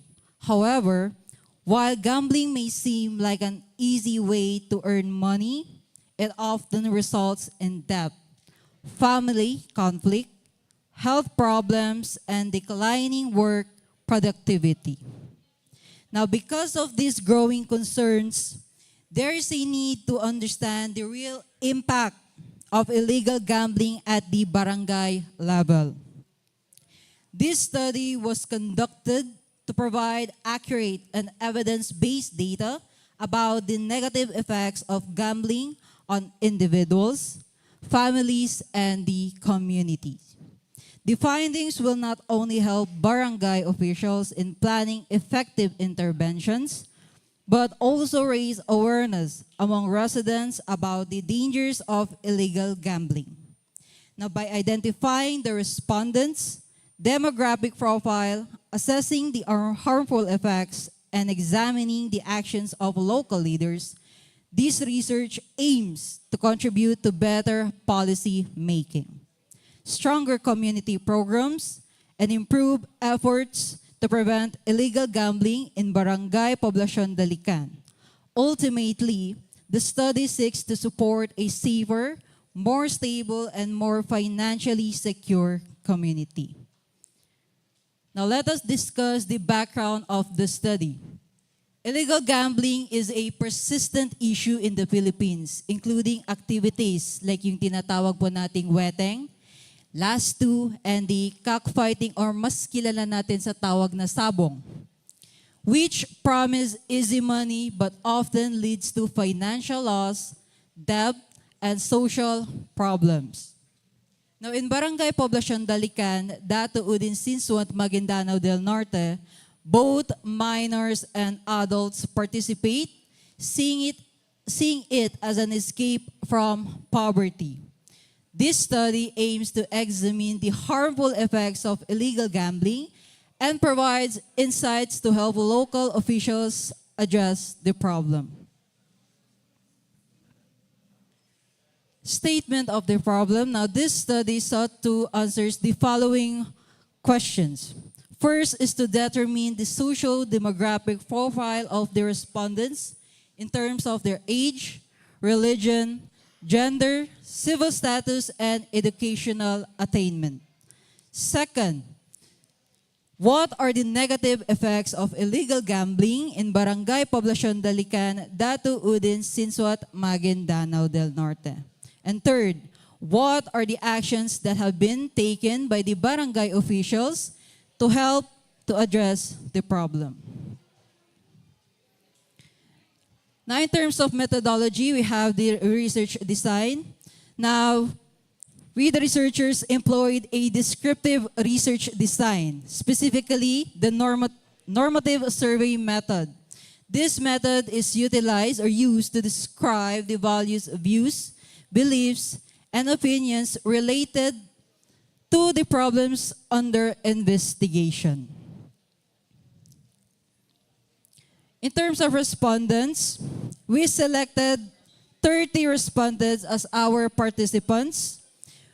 We used the random sampling method, and we conducted purposively in Barangay Poblacion Dalican, Dato Udin, Sinsuat. In terms of data collection, the respondents treated as individuals based on their answers. As what Ma'am Catlyn said a while ago, it's very important na binibigay nila yung consent nila before tayo mag-undergo ng questions. And then in terms of survey administration naman, respondents given instructions on how to properly complete the questionnaire and ensured complete and accurate data for the study. Locale of the study. Now, this study was conducted in Barangay Poblacion Dalican, Dato Udin, Sinsuat, Maguindanao del Norte, which is located approximately 2 kilometers from the National Highway. The Municipal Hall, Dalican Police Station, and Market area are also situated near the highway. The tricycles and habal-habal are the most commonly used modes of transportation in the area. In terms of data analysis, 30 respondents from Barangay Poblacion Dalican. And then we also use the frequency and percentage where it described the demographic profile, the age, gender, religion, ethnic tribe, educational attainment. And we also use the mean to determine the level of agreement on the negative effects of illegal gambling. And lastly, we used the cross-tabulation where it examined the relationships between the demographics and the perceptions of gambling's harmful effects. Now, as for the results, the demographics of respondents engaging in illegal gambling is mostly aged 31 to 35 years old, and they are predominantly male. Mostly are out-of-school individuals, almost married, and their religion is Islam. Kasi nga po, the Dato Udin Sinsuat is a Muslim community. Now, in terms of the negative effects of illegal gambling, first is yung pagkakaroon po ng unmanageable debt or yung patong-patong na utang, where it increases anxiety and stress, negatively impacting general well-being. Second is yung pagkakaroon po ng poor work performance, which could lead to a potential job loss. Third is difficulty saving money. Fourth is the addiction to substances, such as smoking and alcohol use. And the cognitive and health issues, impaired thinking, lack of sleep, and loss of appetite. And lastly is yung pagkakaroon po ng family conflict, no? Disputes with spouse and children, leading to poor academic performance of the children. Now, in terms of the overall impact, the moderate effect with a total mean score of 3.21, including the illegal gambling moderately affects the respondents in Barangay Poblacion, Dalican, Datu, Udin, Sinsuat, Maguindanao del Norte.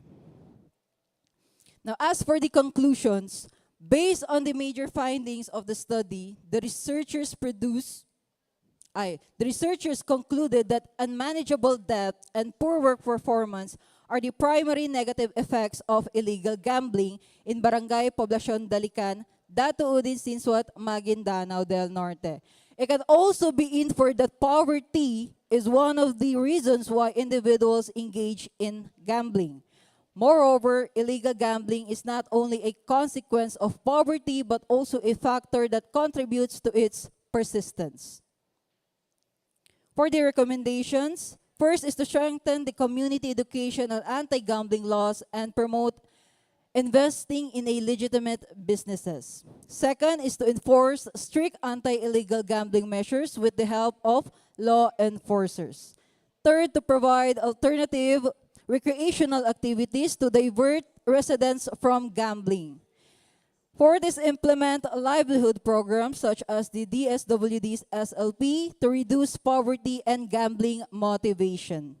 Install visible gambling signage and promote community cooperation.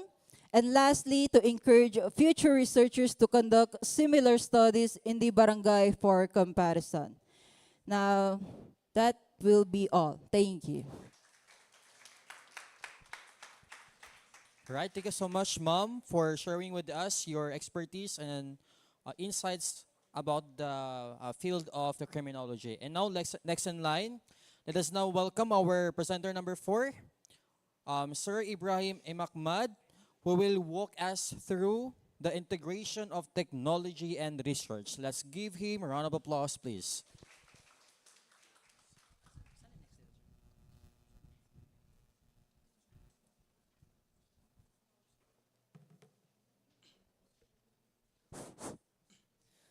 Assalamualaikum warahmatullahi wabarakatuh.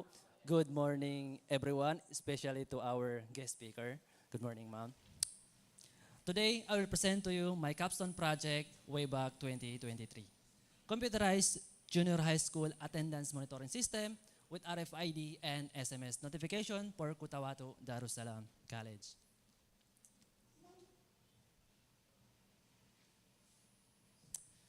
Attendance has been traditionally conducted manually in many schools in the Philippines, which takes time and efforts for the teachers.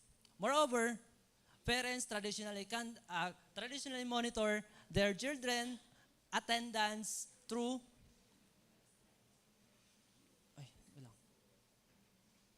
going to school or messaging teachers, which also takes time and efforts for the parents.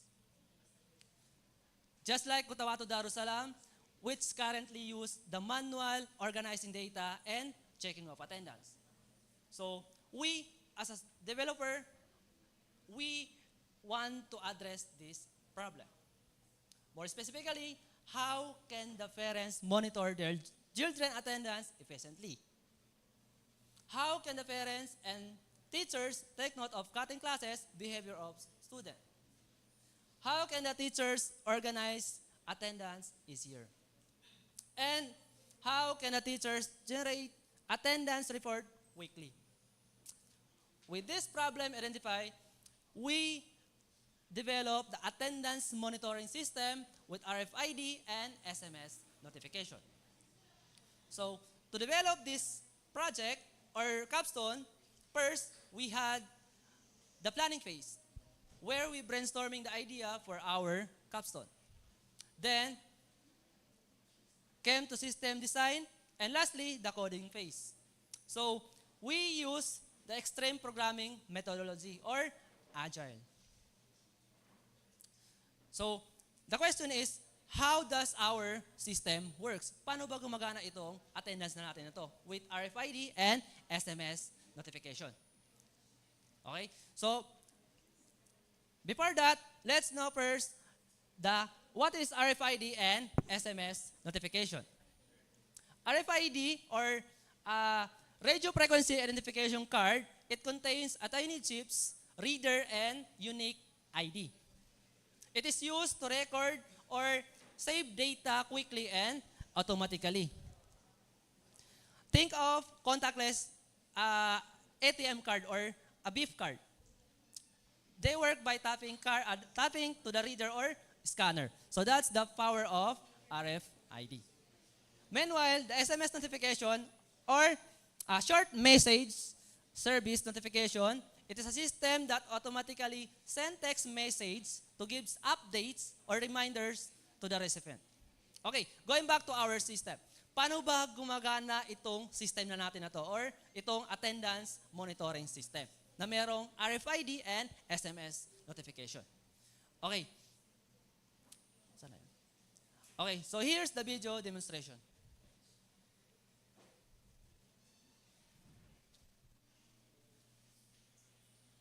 Okay, so sa system natin, we have 3 user level. Kumbaga, yun yung gumagamit ng system natin. So dito, we have, ito yung dashboard ng admin natin. Dito natin i-set up yung lahat ng data. Pause lang. Dito natin i-set up lahat ng data na kailangan ng system natin. So si admin yung maka-manipulate ng lahat ng data. So dito natin pwede mag-add ng section, subject, teachers, and the student.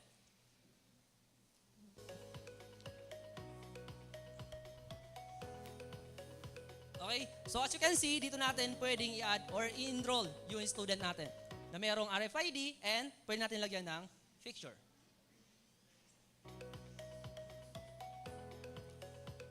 So after that, pwede natin maglagay or gagawa ng subject scheduling. So, dito sa subject scheduling, dito natin makita yung lahat ng schedule ng bata, section niya, or sino yung teacher nila. So, after natin ma-set up, ito yung admin. After natin ma-set up yung system, punta tayo sa teacher's dashboard. So, ilagay natin dito yung teacher's na account. Then, dito mag-attendance yung bata. So, pag tap ng bata ng RFID nila, automatic, ganito yung lalabas. Successfully time in sa umaga. Then, automatically mag-send siya ng SMS notification sa parents ng bata. So, paano ba nangyari yung SMS notification? Or paano ba siya nasa-send sa parents ng bata? Okay, so dito na pumapasok yung API. Si API is a application programming interface. So, imagine, system natin, parents ng bata, API is yung nasa gitna. Siya yung parang bridge para ma-send yung SMS from system to parents ng bata. So, kada time in ng bata, magno-notify sa parents kung pumasok ba yung bata, anong oras, and anong subject yung pinasukan niya. So, yan yung sample ng time in. Andyan yung RFID niya, time ng time in niya, and section pati yung subject. Okay? So, pag time out naman niya,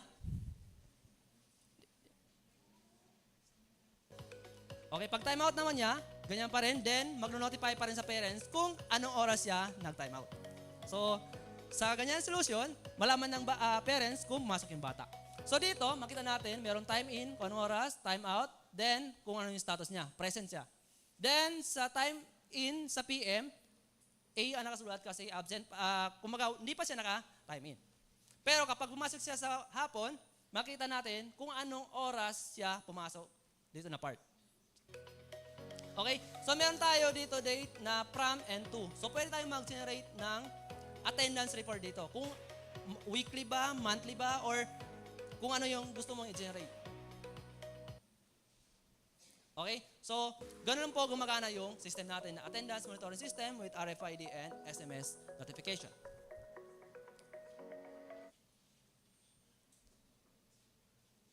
Okay. In conclusion, efficient attendance monitoring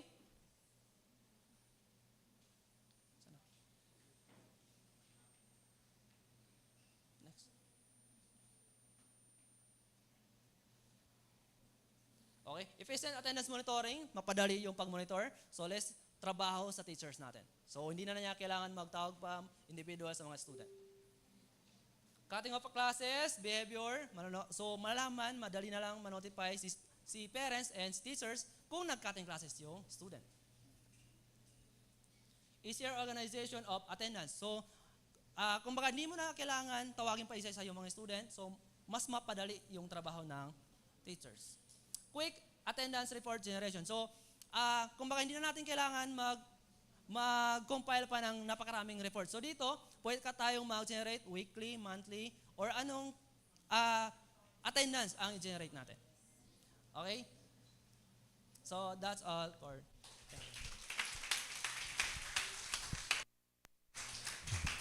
Thank you so much, Sir Ibrahim, for walking us through the integration of technology and research. And now, for our last presenter, may we have Ma'am Maria Janelle A. Andrade, a faculty member of ICT Department, will be sharing her scholarly work with us. Let's give her a round of applause, please.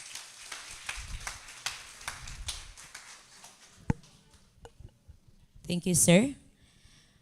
Good morning, esteemed colleagues, especially to our guests, to my fellow educators and students. Thank you for giving me the opportunity to share the results and insights of my capstone project, which was completed last year, entitled the PC-based automated sentry with security monitoring system. So let's begin. Let's start with the introduction. So security is challenged in all aspects of our daily lives, and trust in the institution that should keep us safe is low. And studies indicates that there are 500,000 crimes reported in 2020 according to the Philippine National Police. And it also indicates that the use of CCTV cameras leads to the relocation of criminal activities and is not effective in monitoring or preventing various forms of crimes. That is why we have introduced this PC-based automated sentry with security monitoring system that can offer a more faster and reliable approach when it comes to identifying threats compared to the traditional security system.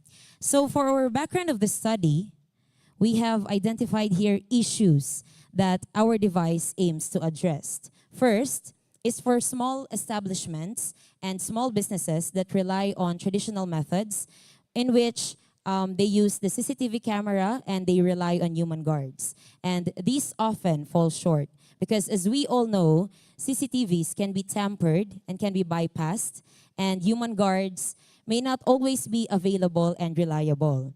And there are instances or incidents such as thieves steals the DVR units to erase the evidence, and these highlight the vulnerability of conventional surveillance setups. In many parts of the Philippines, such as rural areas or small farms, they lack the affordability and effective security system, and it leads to the exposure of their properties to intrusion. That is why it also emphasizes the need of a more approachable, a more reliable, and automated response when it comes to identifying threats. So our proposed solution is this PC-based automated sentry with security monitoring system, which addresses these issues by combining a CCTV surveillance with an automated sentry. So using advanced algorithms, the system provides continuous 24-hour security. It detects human faces. It measures the distance to potential intruders. And also, it has a defense mechanism in which if a person enters within a 2-meter range, it activates an M4A1 gel blaster rifle to the target. So this system offers protection, and it also secure and guards the personal properties more effectively and conveniently. So for our review of related literature, according to recent research, the Philippines is the nation's most concerned about financial, internet, personal, and national security issues compared to other nations. Based on the 2020 UNICEF Security Index, the Philippines reclaims the title of the most concerned country about security compared to 14 others. And according to the Philippine Statistics Authority, the poultry sector accounts for a substantial portion of the country's agricultural output, yet many farms rely on manual monitoring methods. So based on research, or research shows that relying on CCTV to keep an eye for public areas only disperse to criminal activities and does not effectively deter different types of crime. So based on these studies, there were several devices that were developed to upgrade safety and security, and that includes the Leon Light LED security light, as well as the perimeter intrusion detection system, or the PIDS. So these devices are included also in the overview of the current state of technology. That is why, even though these devices significantly help people in securing and guarding their properties, the capability and functionality of these devices are still limited. That is why we have our 4 objectives in this project. First is to design and develop a system that can be accessed by the admin and the registered users. So the system allows authorized users to monitor up to 3 cameras, toggle modes, and the other one is for the admin to manage the account and system settings. Second is to design and develop a device that can monitor activities. Our system is using a web camera to monitor the surroundings within a 2-meter range. So it stays in standby modes if there are no objects detected, while resetting the camera's position if the object leaves the frame. Now, if an object enters the frame, that's the time that the system will activate. It captures the image, specifically recognizing human faces.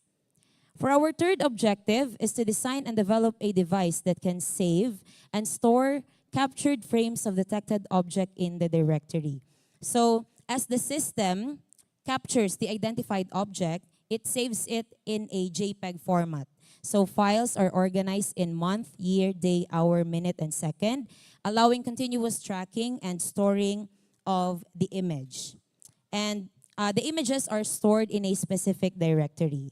And for our last objective is to design and develop a device that can identify distance, base, and has a projectile mechanism. So for this one, for the projectile mechanism, this is where if an object enters within 2 meters, that's the time that a sensor will send a signal to the Arduino, triggering a relay module to activate an M4A1 gel blaster rifle at 3 gel balls per second with ammunition lasting up to 2 minutes.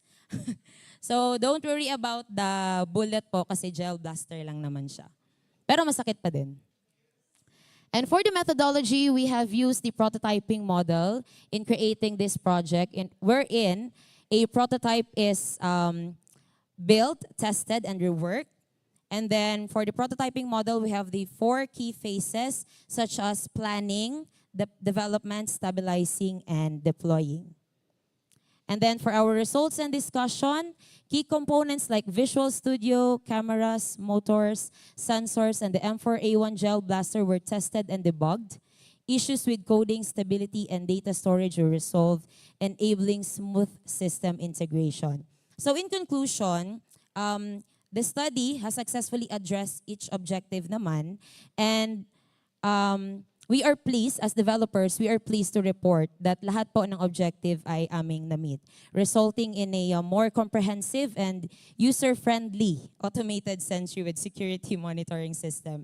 And the integration of these key features not only relies on the effectiveness of security monitoring, but it also provides continuous solution for users in diverse environments. And then for our recommendation, we have 2. So based on the system performance and potential areas for improvements, we have 2 recommendations. First is to integrate a face recognition feature for the owner. Para po yung system, it allows to ignore the owner's presence. So reducing unnecessary activations. And then the second one is to replace our web camera with a CCTV camera with night vision, allowing the system to monitor the surroundings in low light conditions. So these recommendations will help improve the overall functionality and reliability of this device. So for the actual photo of our device, that is the PC-based automated sentry with security monitoring system. In case po sa mga hindi po nakakaalam kung ano yung sentry, it's a standby device in which meron siyang target, in-automate or in-aim na target kapag nadedetect siya nung sensor. So that would be all for my presentation. Thank you and have a good day, everyone. Okay, thank you so much, ma'am, for that wonderful presentation. A job well done. Congratulations to our dear faculty for sharing with us your research studies. I know it is not really easy to be here on front presenting your research studies, lalo na pag nasa harap natin mga experts. So nakakakaba talaga. So by the way, to acknowledge the dedication and hard work of our presenters, we now proceed with the awarding of certificates. May we invite? We are now open the floor is open for inquiries. If you have questions for our presenters, you may raise your hand. You may raise your concern or question. Is there any? Si ma'am, baka meron si ma'am. Prepare ba ang ating mga presenter? Handa ba sa mga tanong? Sige. Yes, sir. Doc.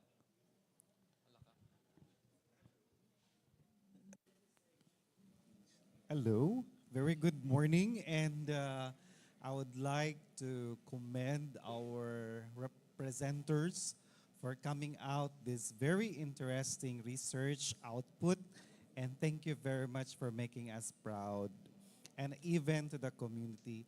My question only to the rest of you, how will you ensure that this research of you will not just be ending up at the closet of the library or in your house? How will you be able to bring this out the entire reading public? Yeah, all of them. Okay.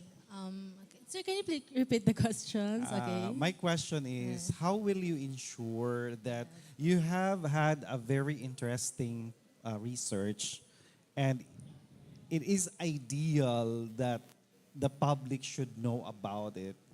So what seems to be your mechanism that your paper will not just ending up at the nook or at the corner of the library or at the closet of your house? Okay, so my research, it is all about the student-parent relationship. And we all know here, students, all of you could relate on this study. All of us experience the struggles in life, especially in academics, and how our parents could help us overcome those challenges. And I want all of you here to, to build and also to reflect, and also have, order for you to have, it could lead you to a better well-being. Okay, if you try to have a good relationships, and also, because all of us, all of us here, we experience struggles in life. That is why, of course, as a students, I want also try to reflect with your, your experiences, and also might as well have a connections with the parents. Okay, and yes, and of course, in many issues, we heard many issues about, the suicidal problems and that. So maybe, maybe have a, by use of this study, we could, it's a way, it's an awareness for us, okay, to avoid those struggles or challenges as well. I have a special, thank you very much. No, just the research forum like this, it's a way also of letting them know. No, thank you very much. To our second presenter, third. I understand that the study was conducted in Datuodin Sinsuat, no? And were your respondents are mostly, in terms of demographic profile, are they Christian, Muslim, mixed? Sir, most of them are Muslims po. Muslim. Yes po. Because my question goes like this, that gambling in Islam is haram, no? And what I understand that I don't know if it's part in the recommendation that you could also let the religious sector be very particular in terms of spreading the gospel, that reminding them that gambling is like this. But how are they taking it in, being an Islam believer, and then they are resorting into gambling? Okay, sir, for your questions, in Islam kasi is we have this, we call Islam and Moros. Moros are those persons that hindi naman sila practice nila yung Islam talaga. Kasi when we say Islam, it means perfect. No, we follow the Quran. And in Islam, we have different tribes. We have Moros, we have the different ethnicity. And I think their beliefs is not based on the Quran. So that's why they engage themselves in gambling, because they believe that engaging in gambling will save them from poverty. So I think that is the reason po. Thank you, ma'am. To Ma'am Saf, you have a very interesting research as well in terms of child marriages, no? Can you tell us where did this kind of thing started? Can you tell us about the history of child marriage? So the history of the child marriage, as we all know, in Islam perspective, as long as the child reach the puberty stage, it allows them to get married. And although, and at the same time, when it comes to tawag dyan, in Quran, no, if the child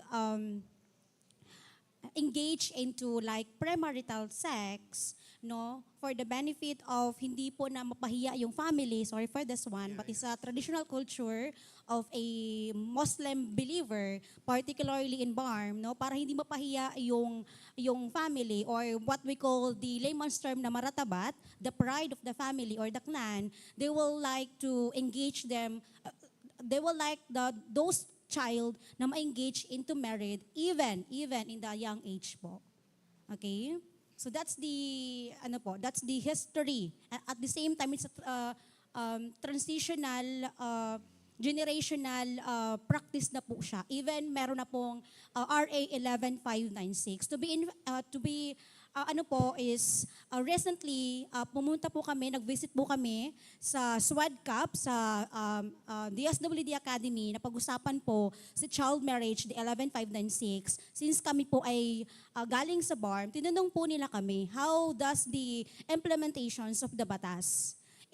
Implemented na ba to? May nakasuhan na ba? May nakulong na ba? Either the parents, yung officiating ustadses or mga religious leaders. So far, until now, wala pa po. Since nagveto po si BARM, for the information of everyone, nagveto po si BARM when it comes to implementations of 11596. It was like, nakakasad po yon sa part namin since we are advocating child welfare po. So sana, when it comes to 11596, sana po lahat po ng mga bata ngayon sa ating community, hindi lang po sa BARM, hindi lang po sa mga Muslims community, even the indigenous, sana po ngayon napufulfill po nila yung kanilang childhood days po. Wow. Thank you. just add, ma'am. That's very alarming, huh? That the BARM is vetoing it. Now, in the profile, what is the youngest who really entered into child marriage? Okay, so the youngest po na ano ko is 16 and that time pregnant po siya. Oh my God. Okay. And then yung So, asawa bata po na niya is talaga. 17 years old. So, yun sa profile niya, mga 16 years old, but was able to be impregnated na. Okay. Thank you, ma'am. Hello, ma'am. Naku, katakot magpasok sa bahay mo, ma'am. Diyos ko, baka yung mga mga gel blast. Ang tanong ko lang, ma'am, how will you ensure also security of the household with your creation?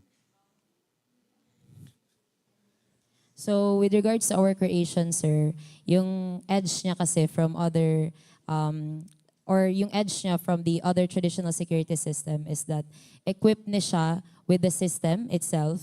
Tapos meron pa siyang sentry gun. So siguro matatakot na yung kawatan niya. Hindi na siya basta-bastang makakapasok. And the problem lang kasi, sir, with our device is yung lag na meron siya. So, hindi siya ganun kabilis na makadetect pa.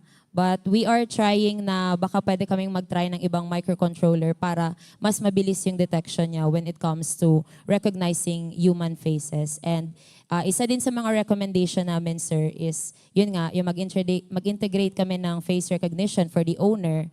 Kasi baka ako mismo na owner is barilin ng aming system. Yun na nga yung katakot doon, oh my God, no? But that's kasi ang concern ni ma'am, yung mga delivery driver ba? Yes. No, napapasok doon sa bahay mamaya, Diyos ko.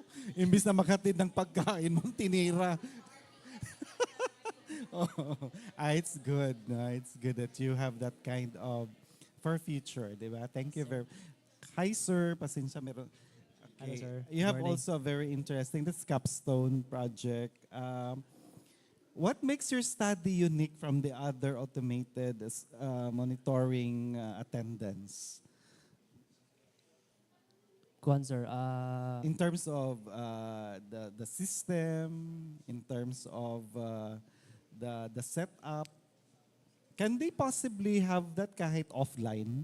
Ay, hindi po, sir. Kasi yung pag-send po ng SMS natin dun sa parents ng bata is kailangan natin ng API service. So, yung API kasi is through online yun siya. So, siya yung nagsisilbing generate para ma-send yung SMS from system to parents ng bata. So, ang mangyari kasi dun is once na nag-swipe yung bata ng RFID niya dun sa reader, then yung system natin is mag-request ng SMS service through API. So, si API is online, then si API naman ngayon magsasend ng SMS papunta dun sa parents ng bata. Okay, thank you. Sa inyong dalawa mga capstone, ma'am, may pera na ba kayo?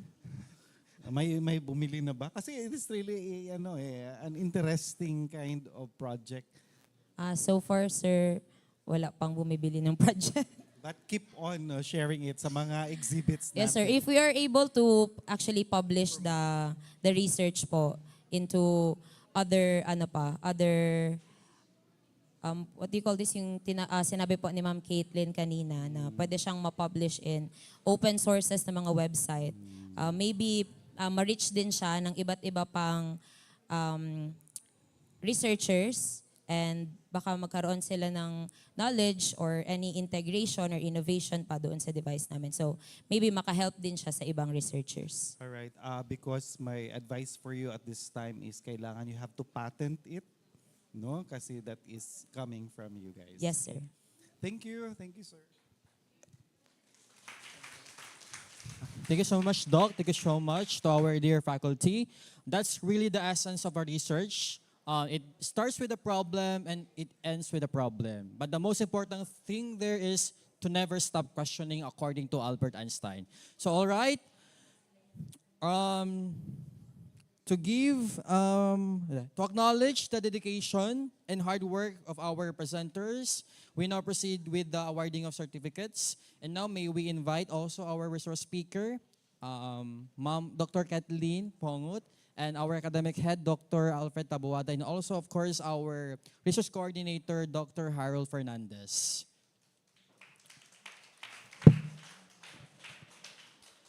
This time, please allow me to read the citation of the certificate. Certificate of recognition is given to Ibrahim M. Ahmad, a research paper presenter with the title of Computerized Junior High School Attendance Monitoring System with RFID and SMS Notification for Cotabato Darussalam College Incorporated during the Research Symposium on November 25, 2025. Given this 25th day of November 2025 at STI College Cotabato, Cotabato City, Maguindanao del Norte, and Philippines. Signed by Sir Harold Fernandez, Alfred B. Taboada, PhD, and Mama Risa Mohab Sanday, School Administrator.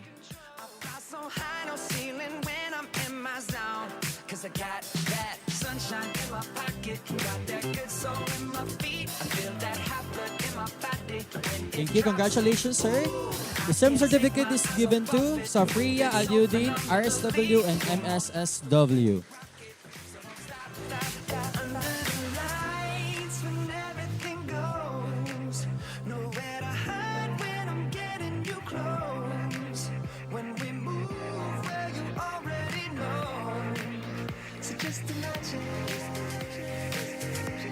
Congratulations. And another certificate of recognition is given to Ma'am Alhadina J. Giwan, LPT.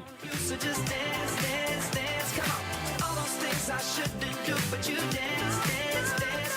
And ain't nobody leaving soon, so keep dancing. I can't stop the feeling. So just dance, dance. Thank you so much, Ma'am. The same certificate of recognition is given to by Almaida U. Malasigan, registered criminologist.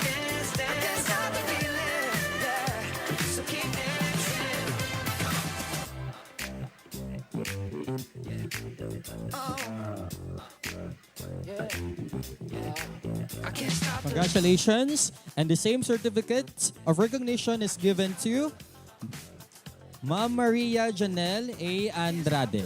I can't stop the nothing I can see but you when you dance, dance, dance. Feel good, good creeping up on you. So just dance, dance, dance. All those things I shouldn't do, but you dance, dance, dance.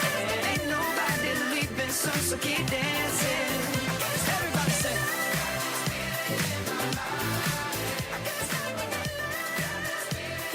Okay, congratulations and thank you so much our speakers, our academic head, and to our research coordinator. To close our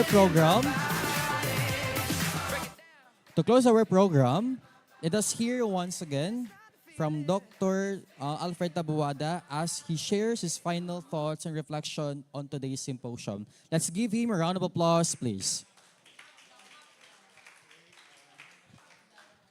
I thought this afternoon. We still have this afternoon anyway, but again, our heartfelt thanks to our guest speaker who's here. Marami ba kayo natutunan? Mag-quiz tayo sa klase ha. Ano yung 3 dos at yung 4 na mga trends na sabi ni ma'am. But ma'am, thank you very much from the bottom of our hearts. Now, sinong gusto na mag-research? Raise the roof. Wala! Hindi kayo na-inspire kay ma'am at sa kanilang mga gawa, no? I hope that, kasi alam mo ang research hindi lang siya just a snap, no? It will take you a journey. Hindi lang siya basta-bastang ganun lang agad, no, research.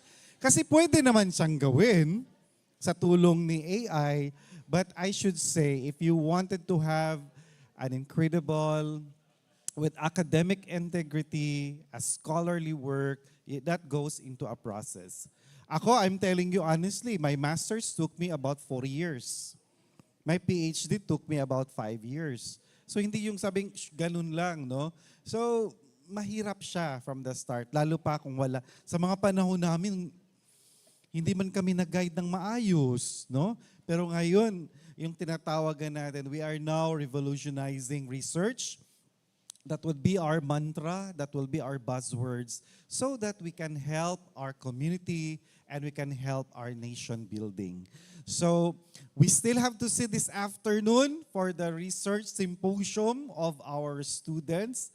Mahalaga yun, 10 yun sila, nakikita niyo ng mga abstract, no? Sabi ko nga, wow, this is a very interesting day for us. So I hope to see you this afternoon. to Ma'am Jen, to Ma'am Alex, to Ma'am Amorta Gadaya, to Dr. Alon, and to Dr. Harold Fernandez, and everybody. My heartfelt thanks to Sir Joey Aragon for sharing us the library, for closing it. And of course, last but not least, our MC and our 5 presenters, beautiful and handsome presenters. Maraming salamat po. Thank you. Thank you so much, Doc, for that inspiring message. I hope every one of you here have learned something from their valuable talks, especially to our resource speaker and of course to our dearest faculty on their presentation of their research studies.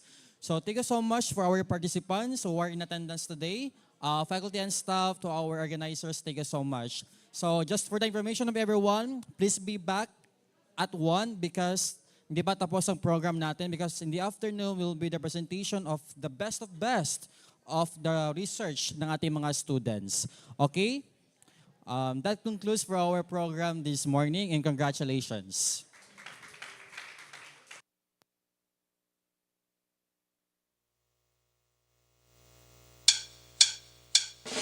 Come on, everybody, and clap your hands. Everybody, clap your hands. We're gonna swing to the beat of the SDR heat. Come on, everybody, and join me dance. This is the way in SDI. This is the way in SDI. This is the way in SDI. This is the way in SDI. Well, this is the way in SDI. The only school that makes me wanna fly high.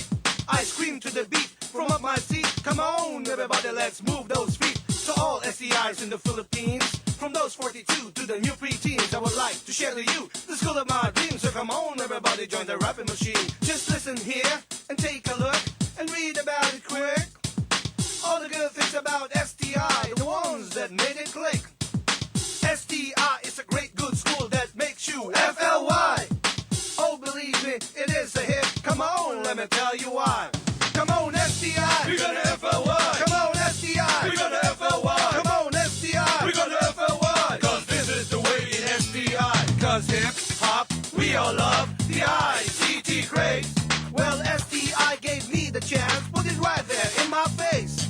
I'm gonna take you here, I'm gonna take you there, I'm gonna take it to the STI atmosphere. From north to south, from east to west, I love STI cause it is the best. This is the way in STI, this is the way in STI.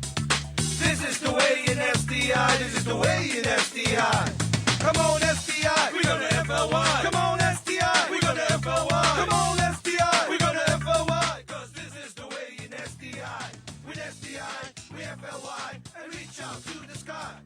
Come on out, yo, come on out, yo. Fly high with STI.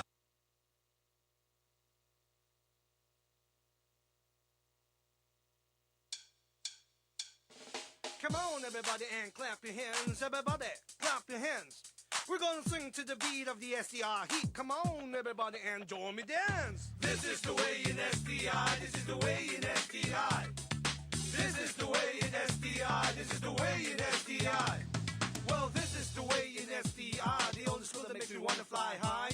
I scream to the beat from up my seat. Come on, everybody, let's move those feet. To all SDIs in the Philippines, from those 42 to the new preteens, I would like to share to you the school of my dreams. So come on, everybody, join the rapping machine. Just listen here